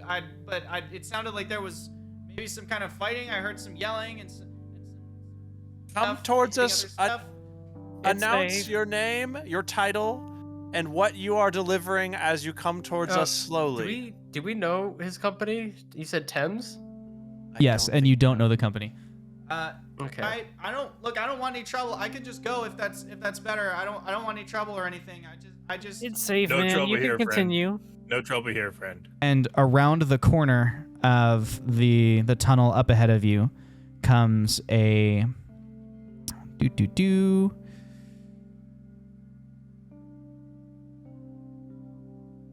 Okay, it's a small gnome wearing black traveler's pants and a navy blue long sleeve shirt, and then he's wearing over top of that like an orange vest with like a large notebook and a quill and an inkwell tucked into a pocket in the orange vest. And he comes around the corner. He's got his hands in the air. He looks really sheepish. He's like, I didn't want any trouble or anything. I just thought it sounded like maybe someone was getting attacked or something. I know there's some crazy stuff down here if you're not ready for it, and I just thought maybe I could help. I've got a cart if you need a lift or anything whoa, man. you know. Calm down. We're good. We're good. We ran into a trapper, but it's been handled. Oh wow, you must really know how to take care of yourselves out here. That's good for you. Great job. You know, speaking Thanks, of man. which, Fox comes up with an idea. Speaking of which, yeah, no, man, these parts we've been killing quite a few things here, and it's pretty dangerous. You mentioned a ride. You know, we usually are not ones to ask for anything, but it looks like you just might need the protection around here. It's been getting dangerous lately. Oh well, I mean I'm safe. my cart's in Edison. I'm safe. I just if you guys needed a lift or anything, I could give you one, but it's not a big deal if you need. Well, if If you're good, Where are I you can. going? Where are you headed? I'm headed back to Tumbleweb. I'm headed back to the Strands. How convenient. Yeah. Well, Tumbleweb does not exist down here. Tumbleweb is Of not course in the not, silly. Underdark. You gotta go up the tunnel. You gotta get back to Tumbleweb. It's. Do you know where you are? Are you lost? I've got a map if you need a map. Oh yeah, where are you at? Like where? You got a map? Where are we at? Well, it's all in my cart. I got out of the cart and just came over here to help. I've got, and he pats his side, you and don't you can wanna see leave like that a little stuff, like- baton is like clipped to his side. Yeah, you don't want to leave that stuff unprotected. I mean, who knows what's out here? Yeah. What's your name? And Jeb starts like walking alongside him. Yeah, he like shakes your claw as you come alongside him, and he Yeah, goes, "Oh, Jeb. I'm Billy. I'm just the night shift guy. I just delivered a bunch of stuff overnight. I'm on my way back to Tumbleweb. I'm getting off the warehouse shift. You know how it is." And Oh yeah, stay on that grind. Can I roll an insight check to see if make I was sure he's gonna not s- hiding yeah. anything? yeah, absolutely. I rolled a 12. He seems genuine to you. Okay, I just follow. He leads you back, and you eventually see, it's a couple twists and turns, but you're only 5 minutes, maybe 6 minutes off the main road at this point. And so he leads you back to the main road, and you see like a nice big cart. This one's not dissimilar from the one you stole from Dig Site 6, but this one's got canvas walls and a canvas roof over the top of it. And, it's wooden construction with the big stone wheels, just like the other ones had. And there are 2 deep rothe who have been pulling it. Their hooves are kind of clopping as they shift anxiously on the ground. As they shift on the ground, you realize that there's a small layer of like just a little bit of grime, like you saw it at like the outskirts of Dig Site 6. There's kind of a small amount of grime there on the ground, and the rothe have like special like horseshoe type things that are giving them extra traction to like walk in it and pull the cart. The cart seems like it might just be heavy enough that it doesn't have to worry about it. But anyway, so you get to the cart, and on the cart you can see a clear logo on the front of it. It's just a gray cart that is following the course of a river, and the river kind of makes like the slightly concave shape of a smile, and then above it says Thames. And the driver, the gnome that you were walking with, Billy, he climbs up into the cart and he pulls out a little scroll, when he unfurls it, and he goes, "Hey, here's a map of the roadways." And you can see like you're not far from Tumbleweb at all, especially if you get a ride on a cart. You're probably less than a day's journey from Tumbleweb. Do I notice any other markings on this map, like particular to his company? You can see, so roll perception. Let's see how much you can see on there. Could I make a case for investigation? Yeah, you can make a case for investigation. Were you gonna? You gotta convince me. Yeah. Well, so essentially, like I've been looking at my map, and I'm curious. Like I want to see like what the differences are between my map and his map. Okay, sure. So And, it's an academic pursuit, not a wisdom one. So yeah, go ahead. Use investigation for that. 16. Okay. With your 16 investigation, you don't see the map for very long because he's pointing at it and his hand's moving, and he goes, "We're here," and there's Tumbleweb, and and then he rolls it back up. But you do notice that it looks like there are 4 marked spots outside of Tumbleweb, like in the strands. Which you know about the strands, the others don't, so I'm not going to contextualize it. But in the strands, it looks like there's one in each cardinal direction from Tumbleweb, and he's got a like a hand-drawn circle around the one on the southern side, which is the one closest to you, and that's the one he says, like I'm headed up here, and that's what he's doing. Any of those that are close to home? No. So your home was closer to within the first ring, like you were closer to the bowl. So Gotcha. Okay. All right. Cool. Well, yeah. I mean, if you're willing to give us a ride, I mean, that'd be great. You don't have any extra gear to hook up our deep rote, would you? And we could help this thing along even a little bit more. Wow, I don't have any like harnesses or anything, but it looks like you've got some they've leads got coming off harnesses. them. Maybe we can, maybe we can figure something out. Let's give it a try. Why don't one of you, a representative from the group, can roll animal handling to see if you can successfully get these things connected to the cart, and he's gonna roll to assist. The Zoff cart will do it. and eat my rations and watch. Okay. Zoff got an 18. Okay, between the two of you, you are able to kind of get a, because you don't have the like harness thing that goes up the middle, but you're able to sort of create that with their leads and tie it together, and it's fine. It works. It'll get you to Tumbleweb. It probably wouldn't last for a long journey, but it'll get you back to town. So you are able to do that. Are you guys climbing in the cart? Yes. Yeah, Alan was standing probably the farthest back for a while, but he trusts. He's on board now. Okay. So you all I'll trust. sit on the back and kind of dangle my feet.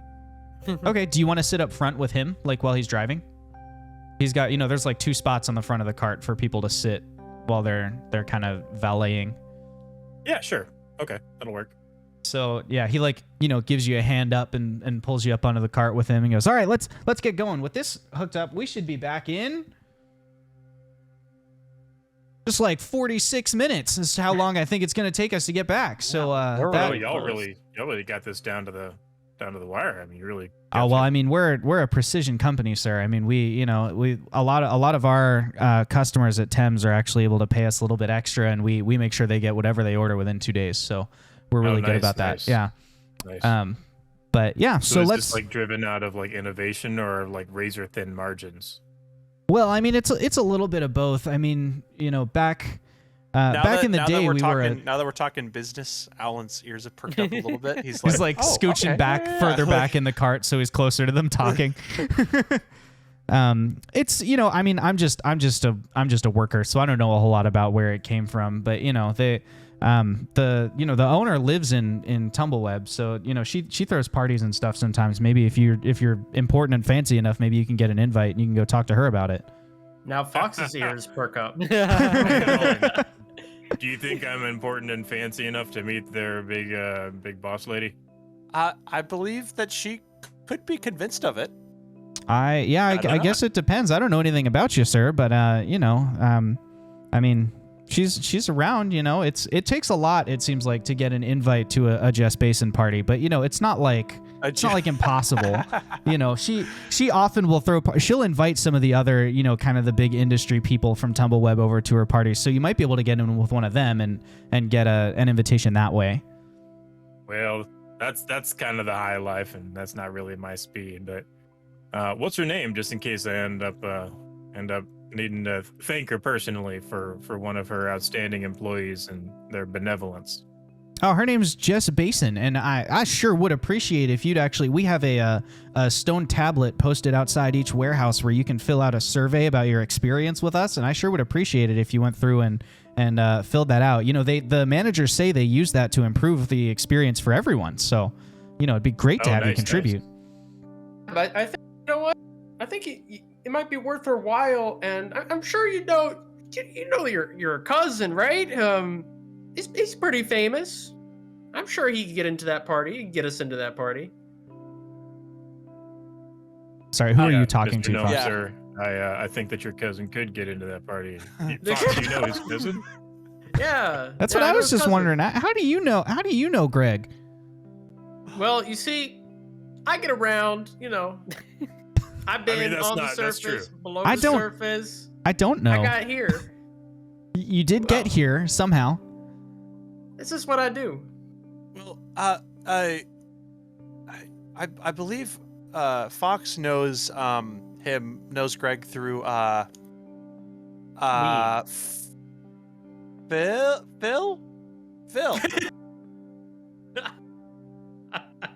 Right? I think he does know a Phil. I think Greg does work with a Phil. Yeah, that's second shift guy, right? Yes. Yeah, me and Phil, we used to work together. I went to a thing Phil was hosting. I met Greg. It was a Kilnor party. Okay, at this point, you need to roll persuasion. or deception. Deception. You're now telling this man a false life story. I still don't know why. Don't worry about it. There's a reasoning behind everything. This is a character sheet for ants. What? He means it's zoomed out, so it's too small. What is this? A character sheet for ants? I got a 17. Okay. He seems convinced. He's like, yeah, that's cool. You know, Phil, that you do all that stuff. I'm amazed I haven't seen you guys around, before. I mean, Tumbleweb's a big place, but I feel like, with this many tall folk in one group, I feel like you guys would stick out. Like I said, I get around. We get around, so we're not always in town. Gotcha. Well, hey, we're just coming up the tunnel here. We're getting pretty close, and you are now entering one of what Jebadiah recognizes as the strands. You can recognize that you're entering a strand because although you've been going, up a steady incline for a while, now around you the walls have turned back to like dirt, clay, and sediment, but not like the cavernous stone of the Underdark. The ground is like slightly muddy in the way that like well-used pathways are. Where the dirt gets kind of like pushed down and it's a little bit soft because it's getting rearranged all the time. The cart cuts through it nice and easy in the same wheel ruts that have probably been there as long as time. And Jeb, the familiar smell of kind of coal and industry comes back to you from the people refining things from the mines, and it's starting to smell like home. And as you get closer to the third ring of Tumbleweb, you also are greeted by the familiar smell of the irreplaceable original dirt recipe key lime pie being baked in one of the key lime pieries in town. So it's really starting to feel like home at this point. But before you quite make it to the third ring, Greg Billy pulls his cart over to the side of the road and he goes, well, I'm afraid this is where I'm going to have to leave you. This is my stop, and you can see a big door inset into the side of the tunnel, like a garage door width type thing, and it says over it just says Thames Warehouse 4. And he says, I got to get this cart back in here, get it ready for the morning shift. We're going to switch out the Rothe, let them rest. You need somewhere to stable these two guys? I mean, we'll put them to work, but, I can give them somewhere to stay, and I'll tag them so you can get them back. And he shows you he's got like little red ribbons that he can tie around their necks so that you guys could come back for him whenever you want. That would be great, man. Yeah, no problem. And he walks over and kind of leads the whole entourage into the warehouse. As the door to the warehouse opens, you get a glimpse beyond at just like rows and rows of shelving. Like this thing opens up into like a massive event of a building. I mean, huge. Like it's a warehouse, so it looks like a warehouse, and it's not dirt sized. It's like tall folk sized. So that's what's happening. I'm gonna take a minute to give Billy a good review on the stone tablet outside of the warehouse. Sounds great. Alan will ask Billy, is this the headquarters of your company, or is this simply a warehouse or one of many stations? Oh, this is one of 4. We got a warehouse on each side of Tumbleweb. Tumbleweb's one of our main distribution centers. I mean, Jess Basin lives here. Like we're of course it's going to be big. We also got another major distribution hub in Udril, and then we've got the eastern set of our operation has a major distribution hub out there too. So. Very interesting. Did you perhaps take any or do you know perhaps whether this business model took any inspiration from the delivery methods being developed in by the A2 right now? I wouldn't know nothing about any of that, sir. I've been basically in Tumbleweb my whole life, born and raised. Fair enough. Well, you all have a great stay in Tumbleweb, and maybe I'll see you around. If you're feeling kind of thirsty or whatever, I personally am a huge fan of the Molehill Tavern, and I'm there every night or every morning, I should say, when I get off my shift. I like to get a nice breakfast, and then I'm there every evening before I start my shift. I like to get a little. I feel like I drive better when I'm just a little drunk, so that's the way that I do things. I mean, the Rote do most of it anyway. That's true. They sure do. Well, and Thank you. have a good morning. Yep. He heads on in, stables Yorothe, and the door shuts with a cocoon behind him. You are now in one of the strands. It is a tunnel. It's still pretty wide and pretty tall. It's narrowing back down to being like that dirt highway tunnel that you were in before, like where this whole adventure started, one of those tunnels. So you've got maybe 5 or 6 feet of clearance over Zothkug and Owlin's heads before you're at the ceiling. And it's a decent width. It's, the walls aren't perfectly square. They've got the nice build up to them that makes Jebadiah feel cozy and supported. Oh, yeah. And it's now you're here. Welcome to the outer strand of Tumbleweb. Gnome Could I check on? Yeah. expectations. Hey, how are you doing? That was a little bit wild back there. I hope you're okay. It was very surprising, but I am unharmed thanks to all of your great work. Thank you very much. We'll always protect you, man. So, We got your back. we're DM. We're alone-ish in this highway, right? Right now. Yeah, you're alone-ish.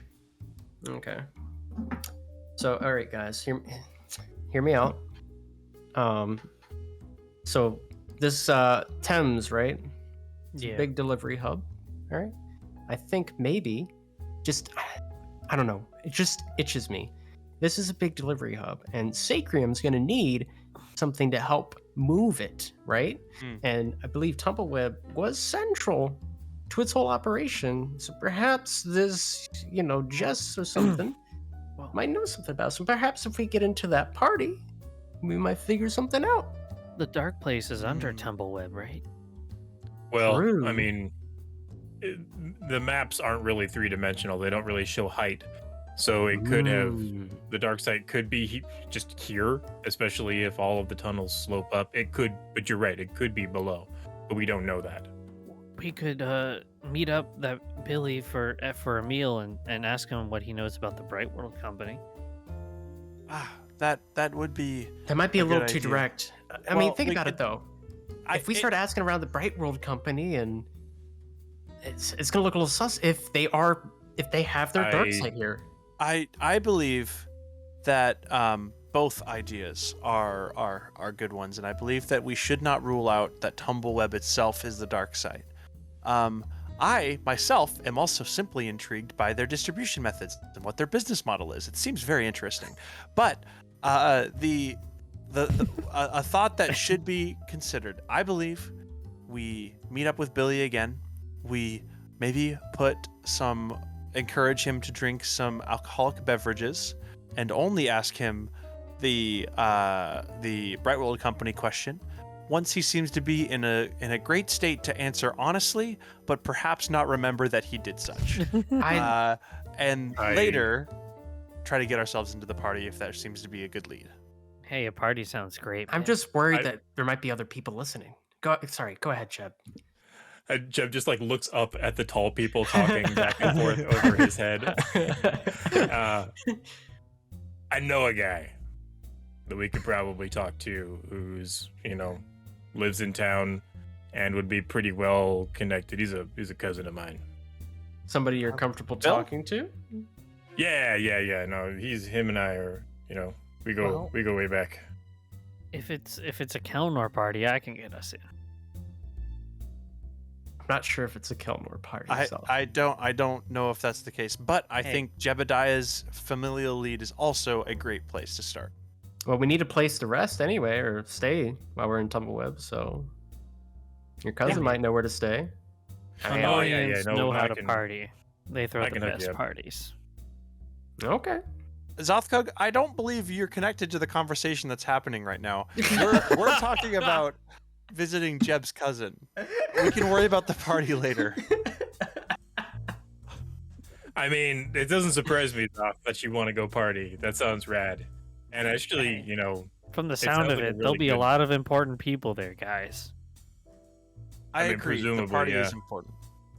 Zoth, I pushed this one. We said we would talk about it. I know it's been a while since you've had a Kelnor meetup, but we need to Hey, figure out man. our roots here first. We need It's to. been very stressful, and I haven't had my usual de-stressing mechanism. All right, guys. I think this is what we should do. Okay. All right. this whole place, we have no idea what's going on. We have no idea where the dark side is, right? But it's something to do with here. I have an inkling or a hunch it might be doing with this Thames, but we know for sure it's got to be somewhere around here. Somebody knows. And I think we got to set up a safe house, take our time, try to gather as much information, follow our leads. But we got to be careful. I agree. We must be more careful than we were at the dig site. It's just Wasn't a little bit more. TBWC using Scale and Sons though? Was that a question for me or the group? For the group. Okay. Is Scale and Sons their distribution network? Is that? But that's for messages, right? This seems to be more map. I don't believe it's we've delivery. It's not possible. DiGiorno. Guys, there's an elevation change machine. DM, Scales and Sons, did they ever remove anything beyond a letter or parcel of some sort? Scale and Sons did carry packages, but always small packages. No, at least that you've seen. They seem more like the USPS equivalent. They're more like a postal service than a shipping service, if that makes sense. They're mostly letter what couriers. You're saying, Fox, is they don't do freight. I don't think they're going to move freight around like this Thames seems to do. I don't believe we should rule out Thames simply because we haven't heard of them yet. We have heard of. There seems to be a tangled web of different people and organizations between when we were in Tumbleweb controlled. First Tumbleweb, and now. you might say. Do we think this was created in the time since we were last here? Like between then and now is. And we went to. Does every place look the same to you? I know it's all dirt, but I'm pretty sure I don't remember this cave. Okay. Don't Zoth, be dirty. I agree that every tunnel is unique and beautiful in in its the own special way. last time we were somewhere, Zoth, I do know that we were both lost in our own thoughts about the current situation because everything was so new to us. However, Zoth, this is a completely different place. What was the name of the place we were at before, guys? And then Alan like opens his mouth and then kind of like it's like I don't remember. Red Hill. You can tell because the dirt was red. Ah, yes. Oh, my bad. I'm sorry. Yeah, I'm sorry, Jeb. what he said. Was the dirt really red? I do remember the dirt being red. I forgot that. I don't. That would be a naming signifier for it. Well, did you not notice that the dirt has been? Never mind. Let's find Jeb's cousin. Please. Let's do that. Jeb, which cousin are you looking for? The one that we talked about. Cool. Earlier. Yep.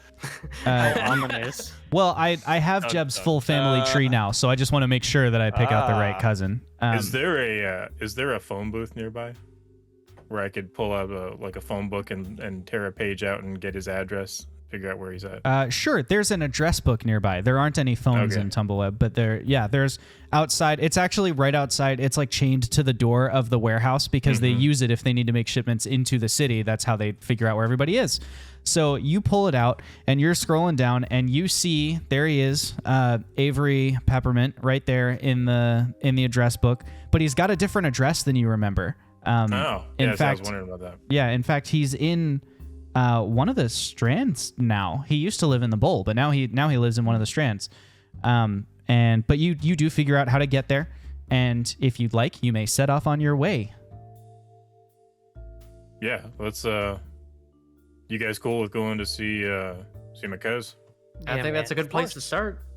Jeb leads you through a somewhat meandering connection of tunnels. You make a right and the tunnel curves, and then you make a short left, and then you make another right and the tunnel curves again. Yes, Jeb?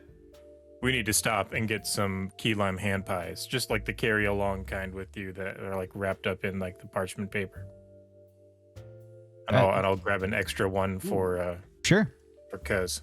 Yep. And so on your way there, you stop by one of the basically what happens in Tumbleweb, especially in the strands and the outer rings, when a family bakes pies, they usually take whatever like leftover materials are there and they just bake it into like a little spare pie or two, and they put those on the windowsill. And so as you're walking past the dirt homes, you're able to just kind of collect key lime pies, and you even get one apple pie, which is like a rare, there's usually no nice. spare when it comes to the apple pies. But you get one apple pie and you just pick that up and you can walk off with it. Fox has a hand up. Are we just straight up stealing pies? I mean, it's the community. It's fine. Like we It's all a community pie, Fox. Take a pie, leave a pie. Something you'll probably know about us is we're very okay. Holy cow! I was about to say we're very down to earth, but that's just like one of the worst puns ever. But we're very homely. We take care of each other. We're hardworking folk, and we don't like to see hungry mouths. We don't like to see people. Nobody people takes hungry, advantage so. of this. Like you don't have any. Well, see, kinda... the thing is everybody takes advantage of it, and everybody does it. So it's like We'll just and make like- some like pies a and lot leave of them out times- for others, and then it'll even out. it's like you already got the coals in the oven going, so it's not it's not like you're wasting wood, and these little scraps, you're gonna throw them away anyway, so you might as well just do it for every. I mean, we have like sometimes some days it's like not sweet stuff or whatever, but I think we should move down here. I like this vibe. This confuses me. How would someone gain from this? Like, You take food. Yeah. do they gain any money? Like, how? I'm Are they on paid for their his ship. services? Like, what is the motive here? What do you mean? You get food. okay. So all right. No, I hear what you're saying, and you make some pretty good points, but I want you to do something for me. I want you to close your eyes for a second. Alan closes his eyes.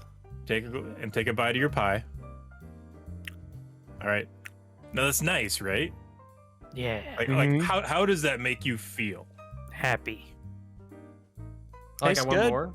I Yeah. literally can't make this up. I just rolled for your pies and got a nat 20. Nice. That's how good these pies are. They're nat They're 20s. so good. Incredible.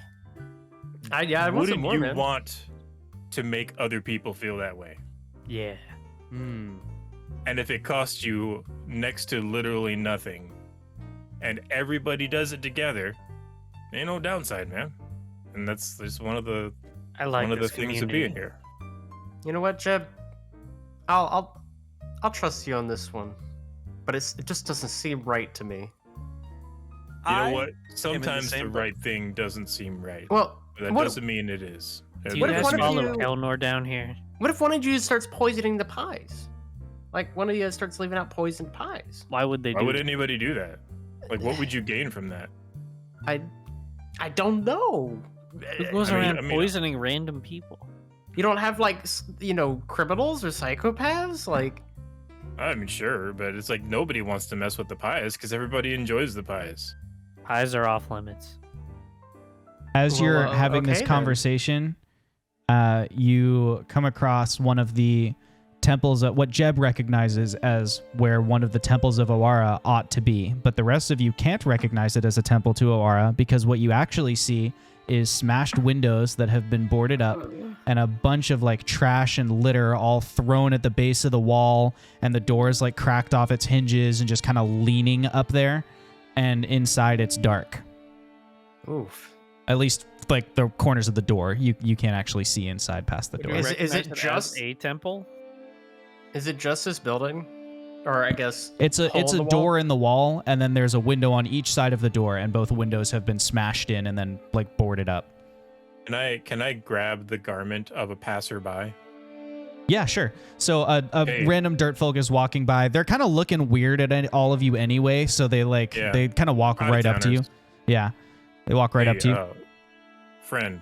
Yeah. What happened here? What do you mean? What Yeah, happened here? I mean, I used to live here. It's been a long while, and I'm kind of back in town. Must have been a while if This you used ain't to be seen a- the temples. It's been 2 years since this mess happened. They, when it, I look, I didn't have nothing to do with it. Okay, I'm a respectable, No, I'm person. not I trying keep to accuse you or myself. anything. But when Owara abandoned us, I mean that hurt a lot of people. And then when even the magic she left behind got taken away, folk didn't take too well to it, and some of the preachers and the clergy, they tried to get together in the city square and have like a, what do you call it, like a prayer night over the city to try and get Awara to come back. And while they were there, man, a bunch of disgruntled folk just went around and ransacked the temples. Man, all 6 of them got some kind of scratch. Some of the priests and priestesses, they try to put it back on nice and stuff, but yeah, they're all kind of like that now, man. Sorry I had to come back to it like this. Well, I appreciate your candor and appreciate you letting me know. Thank you, sir. Have a good day. Yeah, you too. Were you a religious man? I mean, no, I'm asking the guy before he leaves. Oh, me, nah. I mean, I was born in a time when there weren't really no religion happening for Tumbleweb, So I wasn't really raised. I call myself spiritual, but like not religious, Like I was raised to believe there's probably something out there, but I don't think they give a hoot about us. I don't think they really care. I don't think they really interact with the world, So it seems to me like, if they're out there, they're just doing their thing. I'm just doing my thing. And I'm just trying not to piss them off. You feel me? I feel you, man. That's a good attitude. I can tell you, I have seen some premonitions sent from my God, and that they're in trouble. So they're still out there, and they do want to help. But friend, you best be careful with talk like that around here. Nah, people don't like hearing nothing about the gods here. We just stay clear of talk like that. I'm at elbows off. Yeah. What, man? I'm gonna use a little local talk, and it might be a little old, so to speak. But I'm just gonna tell this man, keep your ear to the ground. Something's on the wind. He squints at you like, huh? All right, stranger, I'll do that. What's your name there, wind guy? Call me Pebbles. All right, that's what I'll call you, Pebbles. Well, anyway. Anyway, have a good day, sir. You too. And he walks off. I'd like to do a quick spot check. Like, is there like cracks in the boards I can see into the windows? Yeah, you don't need to use a spot check to see into the windows. You just look through the windows. I'll tell you what you see. Oh, never mind. You do at disadvantage because it's dark. You, the rogue, do at disadvantage need to make a perception check for me. He doesn't have No, he doesn't have mushroom vision right now. Oh. And out here, like the hallways are lit here. Yeah. In fact, we should go into that in a second. I'll start giving you some more details about the architecture. Yeah, you can't make anything out. It's dark and it's dusty. Go ahead. Owlin. Yes. Would you mind coming and paying respects with me? Of course. I didn't realize how badly Awara affected, or her leaving affected. Well, it's like, when the heart's close to something and holds it dear, it makes the pain worse. I understand. You remember Red Hill? That wasn't very good either. It's just there's more people here. I guess that makes sense. It's different seeing it. I know what you mean. It is. It's just difficult. When the magic left, we felt as though let's talk about that inside. Okay. Zoth is gonna go with them too. Box, what are you doing? You guys are going inside of that where you can't see nothing? I can see it clear as day. It's been abandoned for years. It's like, I just want to flip an altar over and maybe pay a tribute.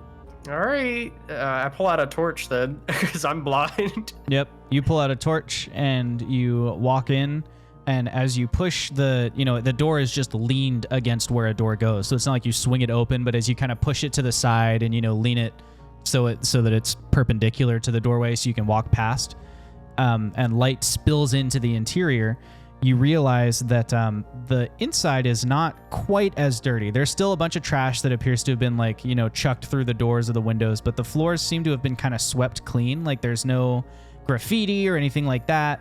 And there's a single, in the center of the room, there is a single iron post that hangs from the ceiling. It comes down to about Jebadiah's waist height. And then there are 2 scales hanging off of the pole to each side. And the scales, Owlin, your scientific mind immediately notices, have no dust on them.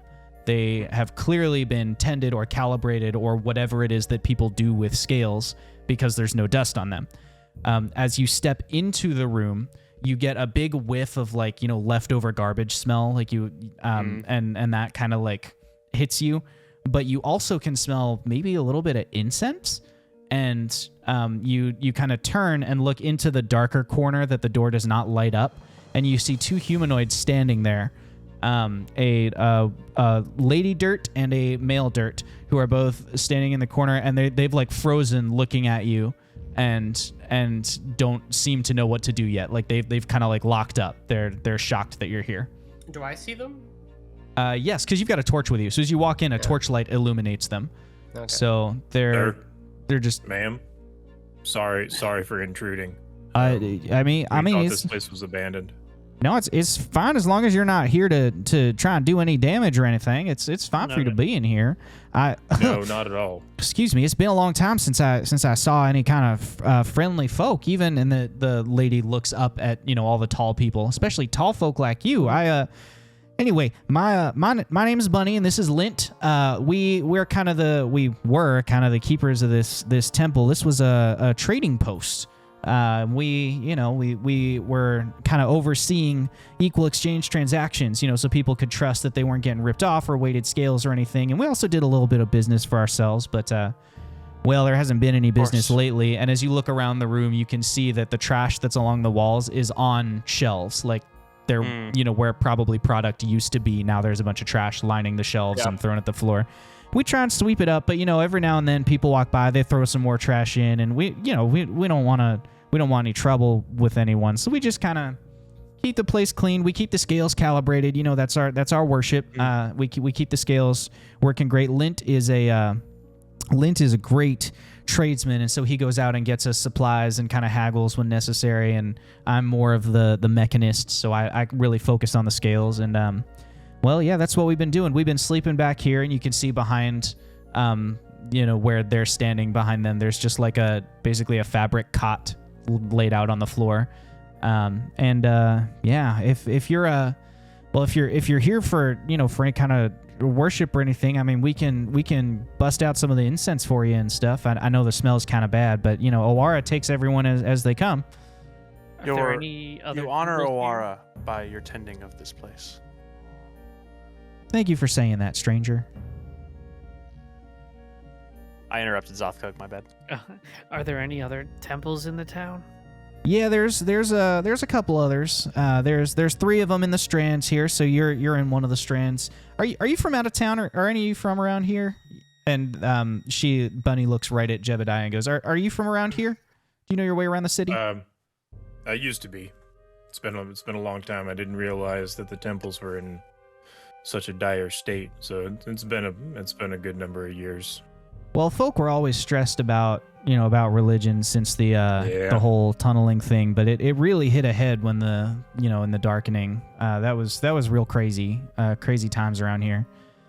Yeah, crazy times for everybody. Yeah, that's true. Well, it's been a long time since I've done this, Owlin. Would you mind helping me out? Of course. And so, I assume Owlin and Jeb will both together.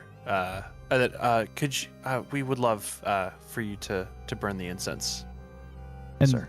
Lint nods happily at you and kind of almost with a little hop in his step, hops over to the one shelf that doesn't have any trash on it, and he pulls off a couple of pristine, well-kept sticks of incense, and he puts one in each scale and lights them at exact opposite ends so that the fire is burning towards the middle of the scales. And then he sets out 3 kneeling pads There's they're just kind of in like a triangle around the scales. And Lint asks, would you like a guided meditation? Yes, we would I'm love just that. gonna sit Do you- back towards the door and watch. Real Okay. quickly, if isn't already sitting up and watching, I'm gonna get his attention and bring him out to observe. Sure. Yeah, comes out and just kneels on the mat next to you. Are you participating or are you just watching, Zoth? He'd probably participate. He'd Okay. want to experience it, even though it's not his god. Okay. So you're all kneeling on the mat, and you're basically guided through a meditation that is meant to open up your mind to creativity. So it's a 20-minute long meditation that starts at getting rid of distractions from your mind, and then it takes you you're kind of focusing on think about your breathing and get to a center, and then the meditation leads you from there to a place that's supposed to spur innovation with kind of mixed results. I'd like each of you to roll a straight d20. 10 or below has no effect. 10 to 15, you're going to get a temporary +1 bonus to your intelligence until your next long rest. And above 15, you get a temporary +2 to your intelligence until the next long rest. 11. 19. Nice. 16. Okay. So Zoth and Jebadiah, you've got the +2 till your next long rest to your intelligence, and Alan gets a +1. And that's the meditation. When it ends at the exact moment that the incense burns out, and the scales don't even move a little bit. Like, they're so well calibrated that they don't shake or move around or anything like that. And then Lint smiles at you, and he's like, "Can I give you a hug, strangers?" Absolutely, man. And he just like walks over and gives you like a group hug, and then immediately just like bursts out crying. It's just been so long since anybody else, came in here and was nice to us. And he just like sort of breaks down a little bit. Okay, man. Your faith will be rewarded. Jeb's gonna do the guy hug, where you grab hands and you pats him on the back, and he's going to palm him 5 gold. He takes the 5 gold into his palm, and he doesn't say anything about it. He just looks up at you, and you kind of see that like knowing look in his eyes, like he appreciates your support, but doesn't want to like call attention to it. And he Jeb walks. just winks at him and says, "Keep your ear to the ground. There's something on the wind." He walks back over to where Bunny has just been seated on her little cot, kind of waiting for his part of the ritual to end. And Bunny stands up and does like a very official benediction over you, like and then they send you on your way. And as you go back outside, they just very quietly and neatly take the door and just lean it back where the door goes. Go ahead. Sorry. Jeb, man, is one of the temples here for Kelnor? There Is are there no a DM? temples to Kelnor. Tumbleweb is so very deeply ingrained, or was so very deeply ingrained into Oara's will on the material plane, that she's the only person who really receives any worship in Tumbleweb, or who did. Received. Yeah. Sorry, Yeah. pup. They pretty much exclusively worship Aurora here. That's okay. Thanks. But we might be able to find some place sufficiently vibe and nature worthy. Then maybe we could, maybe you could do something. We could, we'll get your Yeah. back. And I mean, the party is a great place, honestly. It's so interesting to me, where back home, Awara is also ingrained in almost every worship that we have, but it's so taken for granted versus here when it's so rare, even though it used to not be. It's very inspiring. Continues And to stay Owl, silent. Jebediah claps Owlin on the calf, and he's like, "I appreciate you for helping me out." Of course. How was that meditation for you? Yeah. It was nice. I have not experienced a trance quite like that before. Sweet. Jeb takes a look at his blunderbuss and gives a little pat and says, "I got some ideas for you now." and he kind of like tucks it in a little tighter and like tightens a belt around his coat. So, hey, Jeb, where'd you say this cousin of yours lived? He's just around the He's just corner down. from This here. just a little further away. Is not too far from here. Oh, okay. Just I mean, Make we sure could we're on take the a right longer trail. route if you're hungry and you want a couple more pies.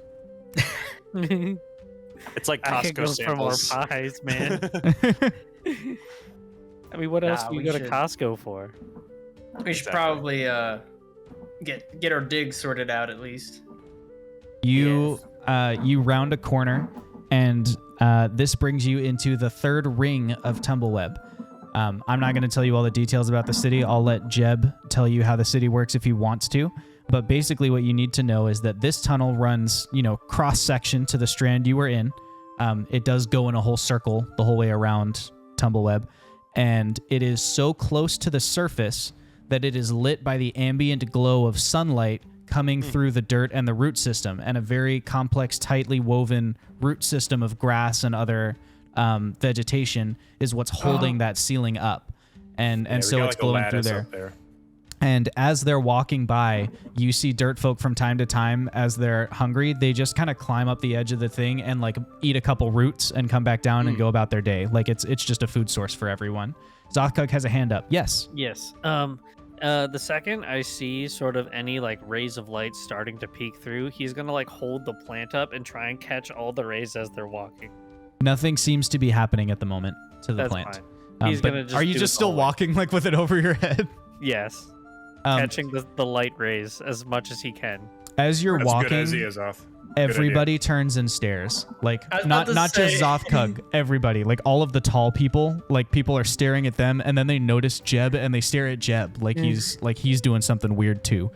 But you come around the corner and you come to a very nicely taken care of oaken door inset into the edge of the tunnel, and it's leaning back a little bit, like the room probably extends down and away from the ring itself.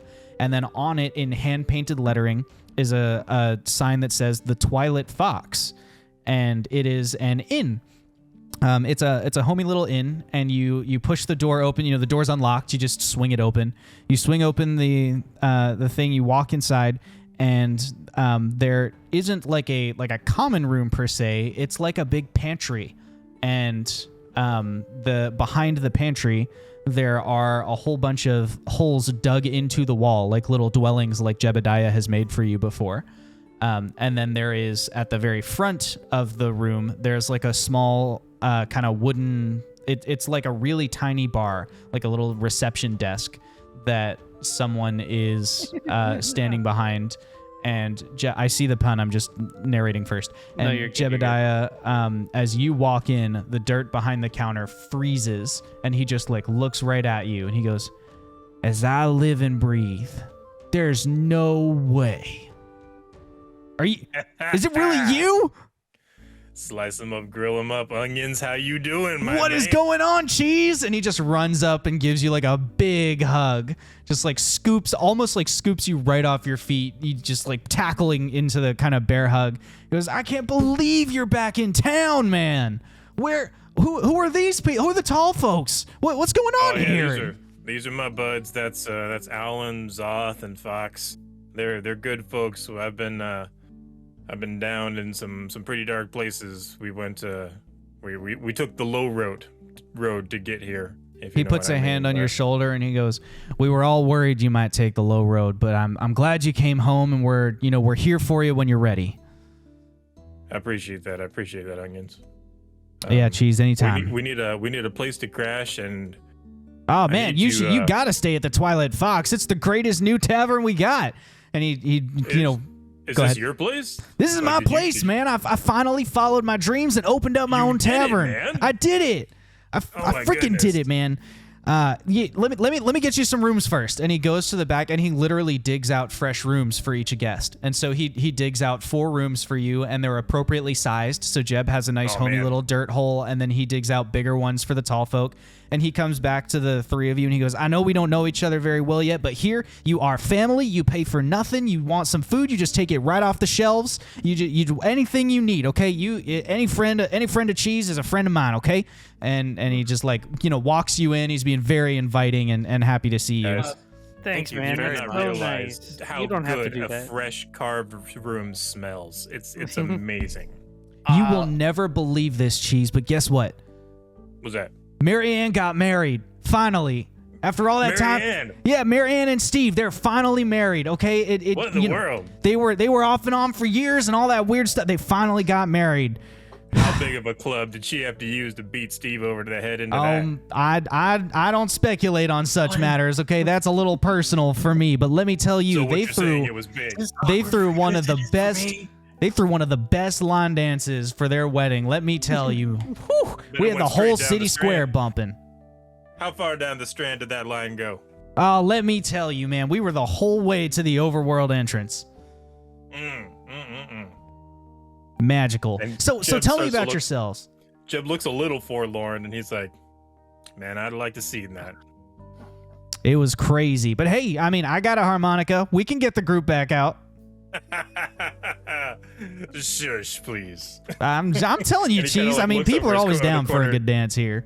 I'm always down to dance. Man. Harmonica? Let's go. No, I need to know about this harmonica, Jeb.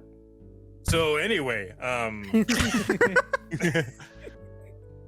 so onions, we're you know what? Before we get into business, and Jeb will like start to flourish, like and just like trade pleasantries, and before getting down to business, Sure. and just take some time over dinner and kind of eating and cutting things up a little Yeah, bit. you all eat a delicious dinner. It's mostly vegetarian. There aren't a whole lot of meat options just because most dirt folk don't eat meat.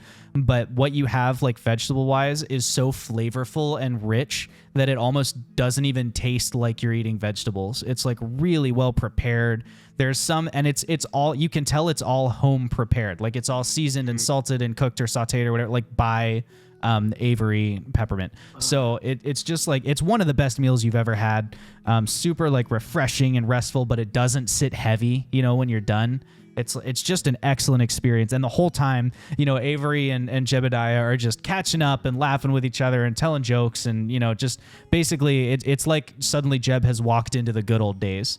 There are a couple of other patrons who walk in and out, and as they do, he, just unceremoniously, Avery just stands up from the table, welcomes them in with a big cheery hello, guides them to wherever they need to be so they can get some food or gets them into their rooms. And yes, and then he sits back down. And as you're talking across your pleasantries, there are two rumors that he kind of shares with you just about the town.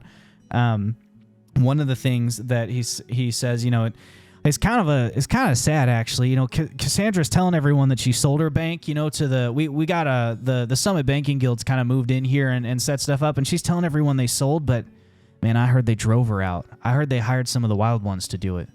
Crazy stuff, man. And if that's what happened, that's just not. Oh yeah, the wild ones. You don't know about them because you're from out of town, of course. Yeah, Jeb, they're still around. Let me tell you, Cheese. Well, it's just, every town's got its unsavory types, and They're harsh in the vibe. I don't know what any of that means, son, but they are basically just some and there's some ne'er-do-wells, you probably want to stay away from them. If I were you, I would not visit Tallfellow's Tavern just kind of as a. They causing any trouble around here, onions? Well, I mean, if they drove Cassandra out, they're causing trouble. There's actually a couple. They They ain't causing no trouble for me. Being out here in the third ring, I'm pretty far from the center of everything, and so there's not a whole lot to gain by coming out here. I mostly spend my time with respectable folk. Plus, I don't have that big of an operation, and I don't charge any money. So like, what is there to get? When you come That's here, fair. we just take care of each other out here. Just like I always wanted. Supposed to be. That is the way it's supposed to be, Just like cheese and onions. Onions. I got something for you. All right, what you got? What you got? 8 shins down. What you talking about? 8 shins down. Come on. We talked about this. The book name. Oh gosh, I've that's been what you're coming gonna up with call titles. it? What a great I mean, name. All right, 8 shins down, or walk in the wake of the first rote.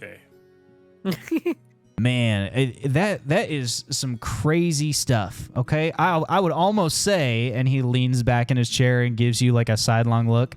I'd almost call it deep, and he just bursts out laughing. Jebadiah, have an inspiration just for this whole catch-up conversation. Way to be in character, my man. Woo! It is so good to see you again. I gotta warn you. I don't know that everyone's gonna feel that way. You know, there's some hurt feelings, but from my side, I think, hey, you come back, we're here for you. Family doesn't give up on family.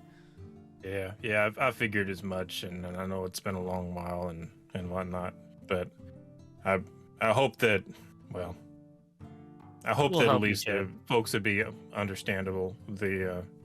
I figure the twins are going to be idiots about it because, they're kind of always idiots about it. Well, yeah, I mean, they've always been idiots about everything. Yeah. Onions. Yeah. How big's your family? Oh, about normal size. What's normal size? What is normal size? Yeah.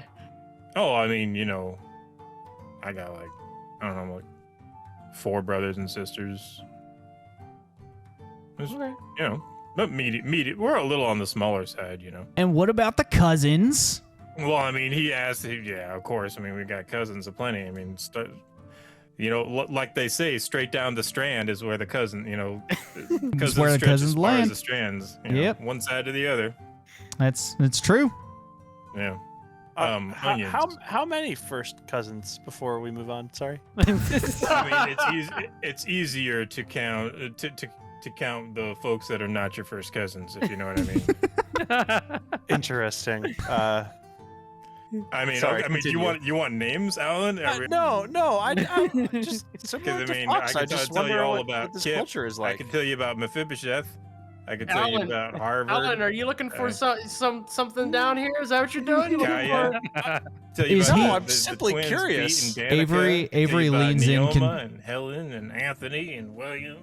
Avery leans in conspiratorially to Fox and goes, Is he looking for love? Because I mean, we can try and matchmake him. I mean, In all the wrong places, Onions. In all the wrong Oh places. man, I get a devilish grin. I'm like, maybe he needs someone to really turn him straight. I definitely think Alan could use someone. I have not mentioned anything like this to anyone. This is Oh, not. come on, this is Alan. Don't you completely remember that time unexpected. around the campfire? No, there was no time around the Yeah. campfire. Yeah, you Last remember time we that were time, around the right? campfire, we were all sad. Hey, No, we're talking Yeah, about we were like I sad said, because you were Onions, talking they're- about how you didn't have a they're lover. good folk. they seem like good folk. And he reaches over and claps Alan on the shoulder because while he's sitting, he can get to his shoulder by standing on the table. He like claps you on the shoulder and he goes, "Don't worry, we don't mean nothing by it. We're just teasing." And he sits back down. Hey, Onions. Yeah, what's up? How's Holly? You know, man. I haven't seen Holly in a while. She left town. About how long ago? Do you know which way? Yeah, I do. She left about a month after you did, in the same direction.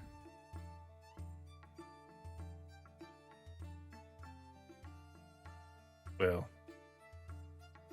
Comes back every that year sounds though, like Holly. on the day. Oh yeah. Yep.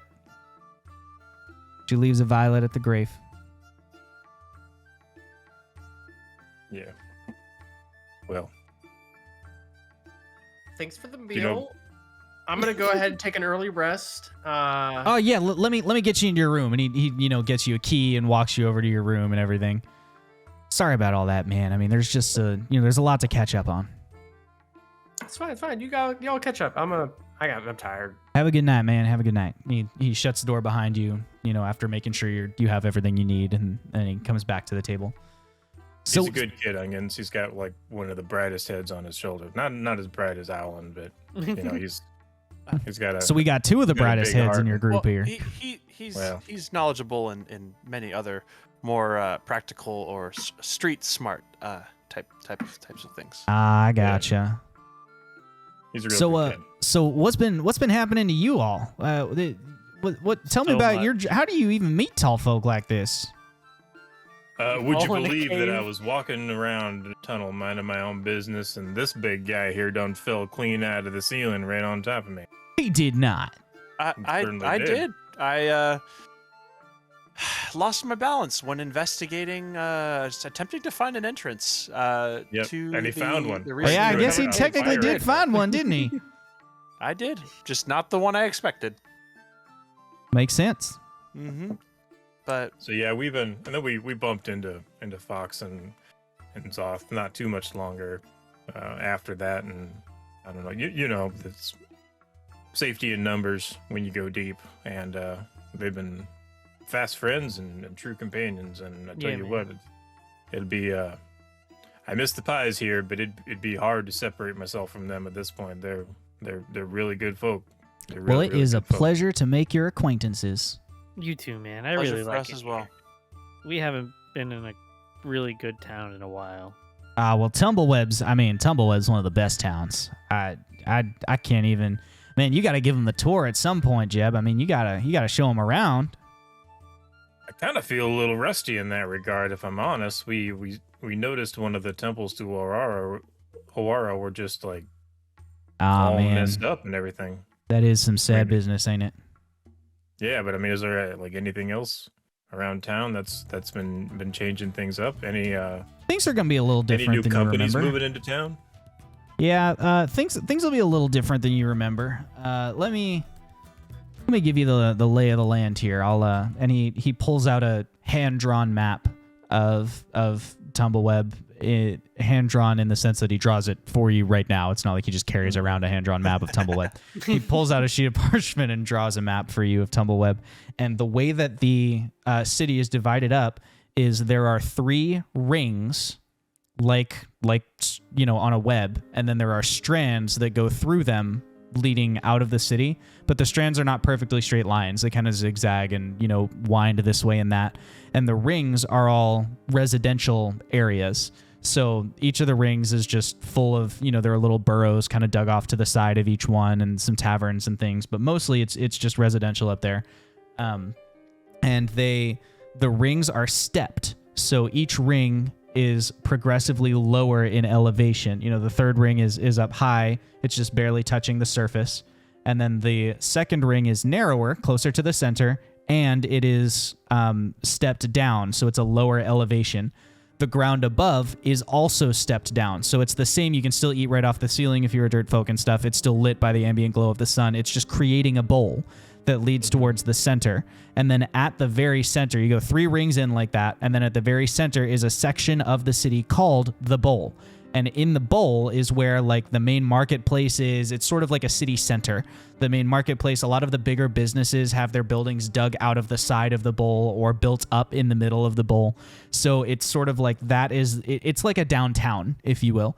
And then there are 2 huge, well, not huge, they're huge for dirt folk, 2 waterfalls that are straight vertical. And what they've done is they've dug 2 holes at the center of the bowl, and then water comes down from those and fills wells at the bottom of the bowl. So like rainwater from the surface drains down, gets filtered through all the vegetation, and then just clean drinking water comes down and it lands in the 2 wells. So those wells are the primary source of water. Although, of course, in the rings where you're so close to the surface, you can also get water out of plants. You can pull plants down and squeeze them or whatever it takes.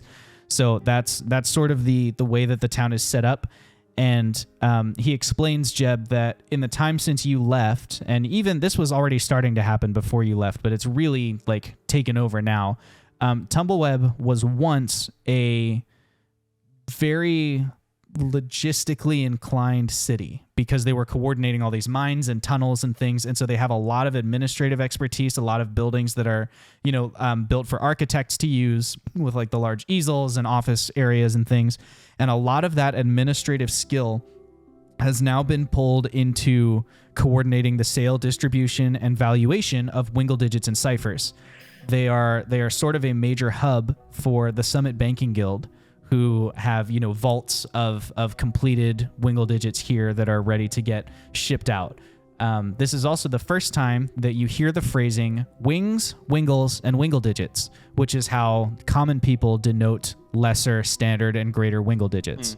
So if someone asks for 2 wingles, they want 2 standard wingle digits. If someone's asking for 3 wingle digits, they want greater wingle digits. And if they ask for a wing, they're asking for a lesser wingle digit.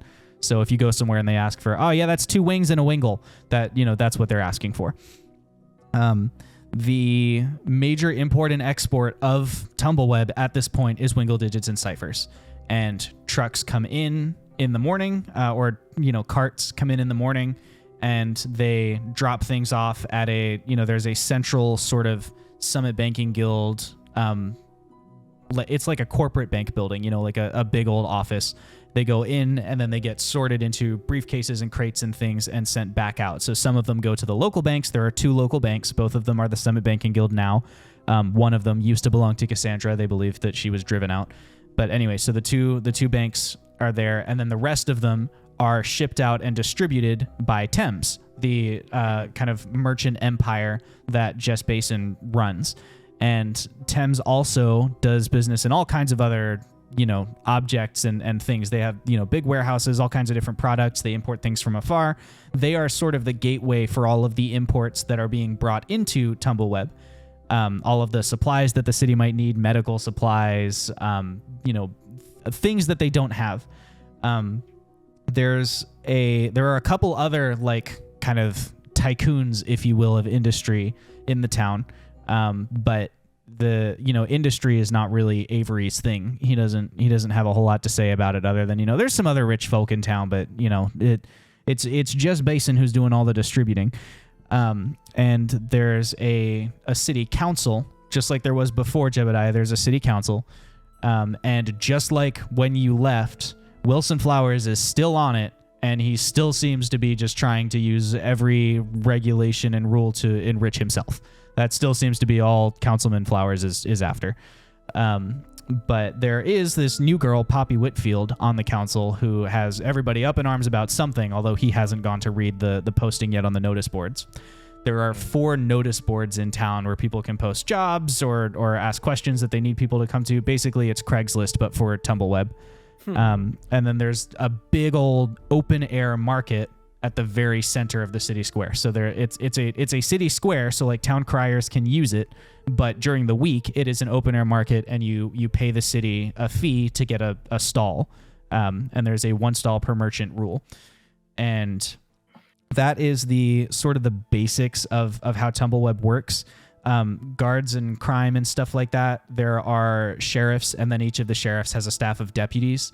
And they basically, there are only 2 hard laws, and other than that, the sheriffs and deputies just enforce what's right, and that's exactly how it's worded to you. They just make sure everyone's doing what's right. The only notable laws in the city are no magic once you're inside the 3rd ring. In the outer strands, it's fine, but once you pass the 3rd ring, it's not okay. Even before the darkening, spellcasting was strictly prohibited in Tumbleweb for fear of people like jarring the tunnels and caving them in, things like that. And there's a general skepticism around magic in town, which Avery warns you of. Like, magic is pretty volatile. It's kind of better off left alone. You know, I was going to ask about that, especially with if your guys are pushing wingle digits and ciphers through here. Well, people seem to like ciphers a little bit more because it's contained. You know, they feel a little more control over the situation. They understand it. Yeah, exactly. It's something that can be, you explain what's happening, and then it's just what happens. It's not like before where, you know, we'd have people come in saying they were performers, and then they'd be setting off fireworks in an underground city square, and, you know, anyway. So it is better in that respect. And there's also, you get the sense that even though there is this skepticism around magic and that magic is forbidden within the city, there's also like an unwritten pass for potions. Like, nobody talks about it, but potions are okay. Like potions of healing and strength and stuff like that. Like, they just nobody acknowledges that they're magic, so they're not. It's totally fine. You could have a potion. Like, if a sheriff saw you, they'd probably write you up or something. But in general, like, you just you know, potions are not magic. They're harmless. That tracks. if you violate that rule, depending on the sheriff or deputy, like they determine your punishment. So the size of the offense is generally proportionate to the size of the punishment. You might spend a couple days in jail. You might have to pay a fine. You might have to do some community service to fix whatever you broke. You know, they kind of establish your punishment. And the other rule of Tumbleweb, the notable law, is that there are no visible weapons in the bowl. The city center is just too full of like bustle and creatures for a fight to break out, and the collateral risk is too high. Weapons are confiscated every time they're seen, and repeat offenders might find themselves spending some time in jail. This is the one that like nobody flexes on. Like the sheriffs and the deputies, kind of in general, they're kind of like live and let live, and you know, as long as you're not bothering anyone else. But there's just like no slack when it comes to weapons in the bowl. They don't want to see it. They don't want you carrying it. They want, you know, they just want it to be a safe place for people to do their commerce. You've already heard this, but religiously, the city is basically just no. That's like the city opinion. And that's kind of the way that religion is treated here. There are 6 temples to Awara in the city. There are several different kinds of temple to Awara, which you're welcome to go explore if you want to. All of them have been in some way defaced. A few of them still have staff. There are various traditions and holidays, but the big one and the one that's coming up is the Festival of Lights. And for the Festival of Lights, everybody makes a homemade candle and displays it outside their home. And then they bring all the candles to a big bonfire in the city center and add them to keep the fire going all night, while some of the master brewers from Finchtail Ale Company will use chemicals to change the color of the fire. So they have all these kind of spectacular things going on, and it's vented through the waterfalls that are coming through the center. So that's how they get the smoke out. So that's like Avery's pretty excited about the Festival of Lights, and that sounds awesome. Jeb, man. you can remember Onions has been like enthralled with the Festival of Lights since he was yay high, you know. Totally his jam. So that's basically what's going on. There's a number of, you know, taverns and shops and things that you can visit if you want to, but that's the basics of kind of how Tumbleweb works in the state of the city. If you have any questions that I didn't answer that you think should have come up in that conversation, let me know. I know that was a ton of information I just dropped on you. No, that was really good. Onions, I am curious. Do you get many of the deputies through here? You know, just eating and hanging out and talking and stuff? I mean, they stop in from time to time just to check that things are okay, you know, especially if they're looking for someone, if they're, you know, on the tail of somebody and they follow them out this far, they often stop at the taverns and things. But mostly, I mean, most of them like to spend their time at the Silver Spur. That's over on the east end of the city. The Silver Spur is also in the Strands. It's just kind of opposite me, you know. Yeah. And they're a much more well-to-do inn, if you will. You haven't heard anything about any people wandering around this way, or that might have been negatively affected by a certain black powder? No, I haven't heard nothing about anything like that. But I mean, if you're looking for drugs and stuff, I mean, those are, you know, those aren't things that the rest of us can afford. That's stuff you'd expect at the rich parties. You know, a lot of those parties, like, you know, Just Basin or, you know, over at Elaine Mollusk's estate and stuff like that, like a lot of them end up with just some, you know, I think that's where the craziness really happens. How do you get but like into the folk on the street and stuff like that, not really any issues around here or down in the that you're aware of? Nah, none that I know about. I mean, but I live a fairly quiet life, you know, just hanging out over here. Yeah, I know you do. Yeah. But I know you got good ears and you keep your ears to the ground, and so I was just curious. Yeah, I mean, I like to listen around. I love the gossip, but there just ain't that much gossip to hear really out here. I mean, we're all respectable folk in Tumbleweb. It's the tall ones who bring the trouble. You know, we've always said it. Yeah. Yep. Then he looks at Alan and Zothkug and he goes, no offense, mind. I didn't mean you guys. Obviously, you're okay. To be fair, once we walked into Jeb's life, there probably was a decent amount of trouble added. So fair enough. Oh, here's something cool, Jeb. You'll never believe this. They're thinking of opening up like a full casino down in the bowl. They got some bigwigs in town who are talking to, I think they're getting like some investors and stuff to work out property. They've been talking to the council. They might put in like a full-on casino. Can you imagine? Wild. It's going to be a good time, man. That sounds like a terrible idea. If I'm gonna be completely frank. Oh my gosh! I didn't even know what's wrong with casinos. I've never been to a casino myself. Have you been to one before? I mean, in my travels, I've passed through, and spent a little time at one. Oh, that reminds me. You got to try it's- some of this. And he holds up a brew to you. He goes, "This is called space juice. You got to try some." And he hands it, hands over a mug. Oh, it kind of tastes a little bit like marshmallow. So that's what Yeah, just a little bit. Yeah, you can taste a little bit. just in like there. a little bit. Yeah. Can I try, man? Can I have a glass? Absolutely. You help yourself to anything you like off the shelves. I know Thanks, folks man. around here, at least as I remember, really enjoy like novelty and like new things and kind of getting together and having a good time. But be wary about that casino. They come with open arms and promising lots of entertainment and opportunity, but they got some sharp hidden teeth. I'd be very careful. They can for sure be a lot of fun, but you have to go in with a plan, man. I'll do that, Cheese. I'll do that. Thanks, Onions. I'm just me. I'm just looking out for you. I appreciate it. You've always kept an eye on me, and I'm glad that I can offer you a place to stay in return. You must be getting tired, huh?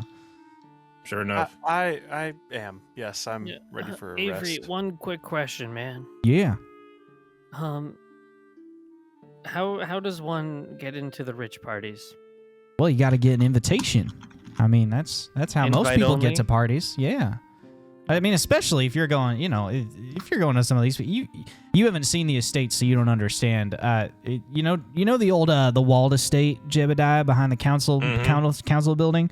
Well, these things make that look small. They got basically these really? palaces down here. What they've been doing is they've been getting permission from I have no idea how they got permission from the council. If you ask me, money's changed hands, but they've been getting permission to build their estates beneath the bowl. So what they're doing is they got these like the first level is even with the bowl. Hold up. Yeah. Hold up.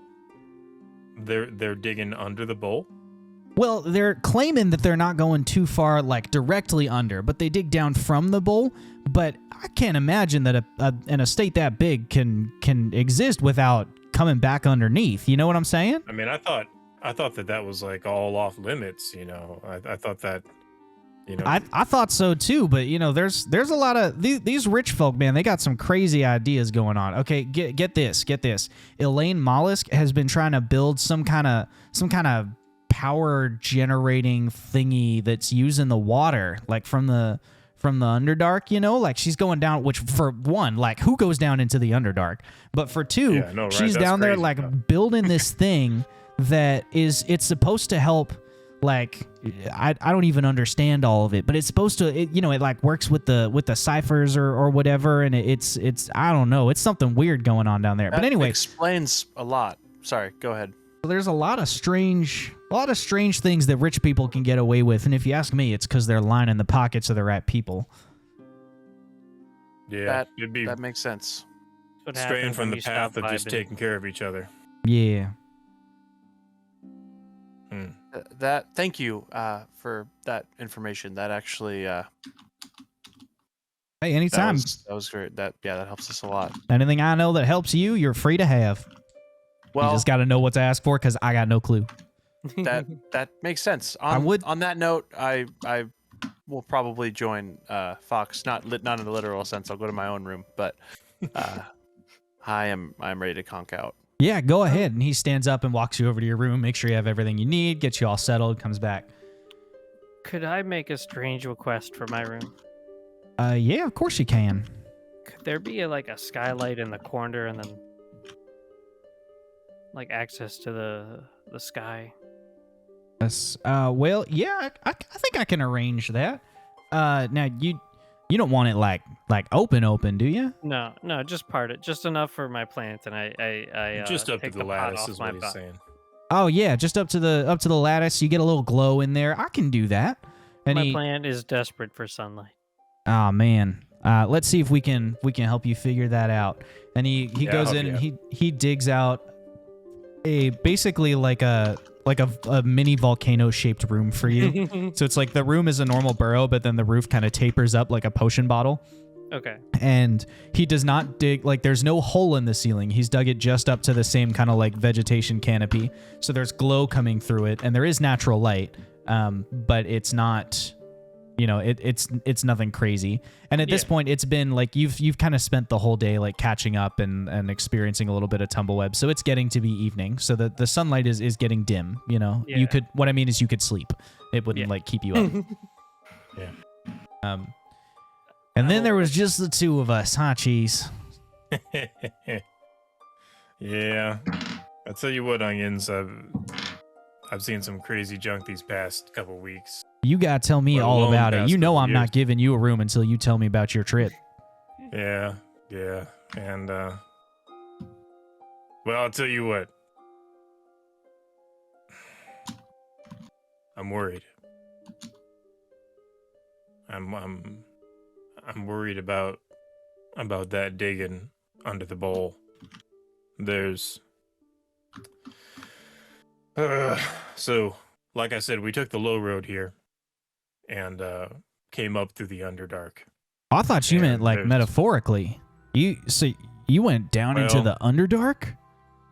Yeah, that was. Why in the blazes would you go down into the Underdark? Well, man, they got spooky stuff down there. Don't you remember the stories about like the great serpent that lives down there? Oh yeah. No, I totally remember that story. Turns out it's kind of real and scare the ever living, you know, mud out of me. But it's I definitely don't recommend it. It's definitely not for the faint of heart, and like I said, if it weren't for these three guys, I probably wouldn't have even made it through there. But there's a lot of commotion happening down there. What kind of commotion? Well, I mean, so you know I care about you, and I'd never tell you wrong, and I'd never steer you wrong. But I've run into some things that I'm even afraid to tell you about, because I don't want you to get in trouble. All right. But there's the folks that are coming up with these wingle digits and ciphers and stuff have a really big operation down there, and they ain't good. They're treating people horribly. They're causing all sorts of like, they don't respect the ground, and they're ruining things.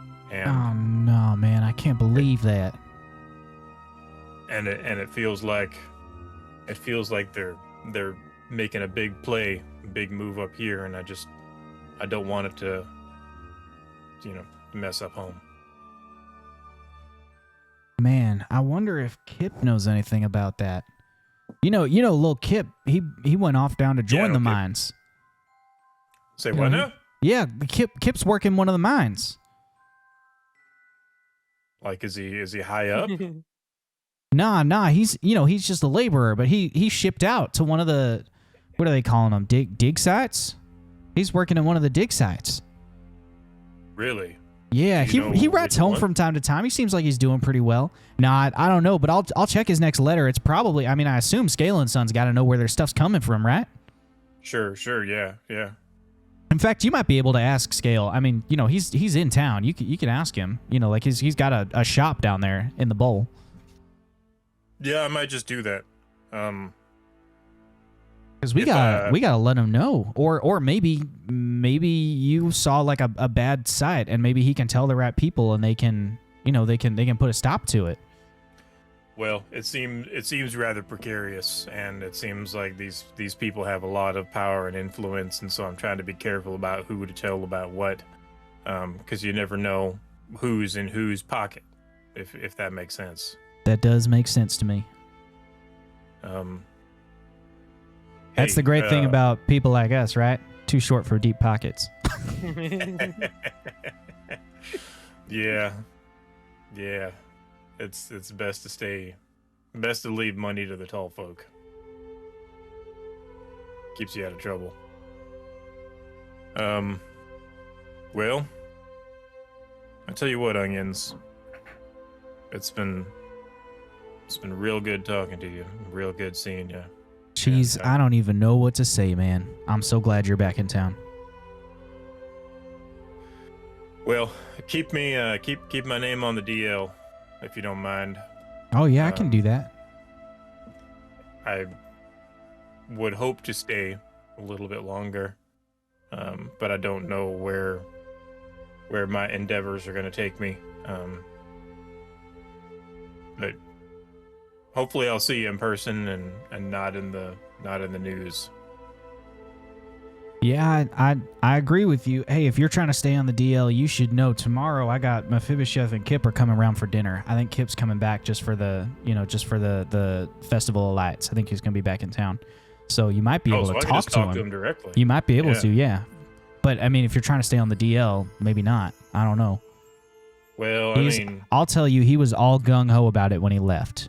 He said something about, bringing beauty back to the world, or I don't know. He's got some big ideals. You know Kip, he was always a little naive. Yeah, he's got a lot of passion and a lot of drive, and that's good for the young folks to have. But that's have you seen him since he left, or is it just through letters? Nah, just letters. Okay. It's only been a year, so I mean, this is the first that. Festival of Lights that he's coming back for. Yeah. I mean, mostly, when I say on the DL, like, maybe don't say anything to Holly's family if you see any of them around. I see what you're saying, just not ready.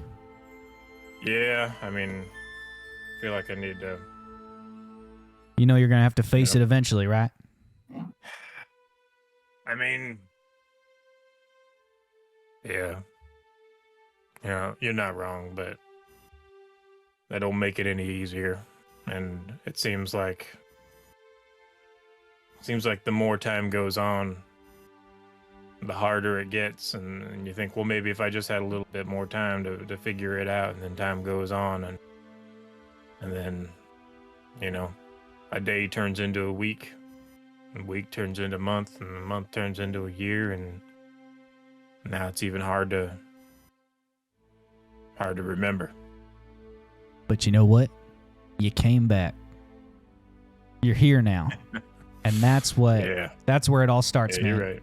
You get back to square one. You come back to your roots. You grow something new. You have a good night. Onions, I don't know what I'd do without you, Onions. I appreciate you. You'd probably saute. And he walks you over to the room and, lets you in and gets you all settled, make sure you got everything you need. And shuts the door, and everyone goes to sleep. And that brings to a conclusion. Oh, Zothkuk's got his hand up. It doesn't yet. Nothing's at a conclusion. No conclusions. I'm gonna try again with the meditation with yeah. Oh, okay. Go ahead and roll a nature check for me at disadvantage. You and assume the position. You're kind of kneeling on the floor. You've clasped hands. Has sent you one of the spores and has his own. And Come on. No, I rolled a natural 20 and then a 5 for a total of 7. And for you, nothing happens. Although has a pleasant meditation and afterwards tells you not to feel too bad and that it's going to be okay. Yeah. And the plant is in the spot where the sunlight will be. Just okay, great. So the plants will get some nice warm sunny glow in the morning. Yeah. Very good. Okay, now you can end it. And that brings to a close tonight's Dungeons and Dragons game session.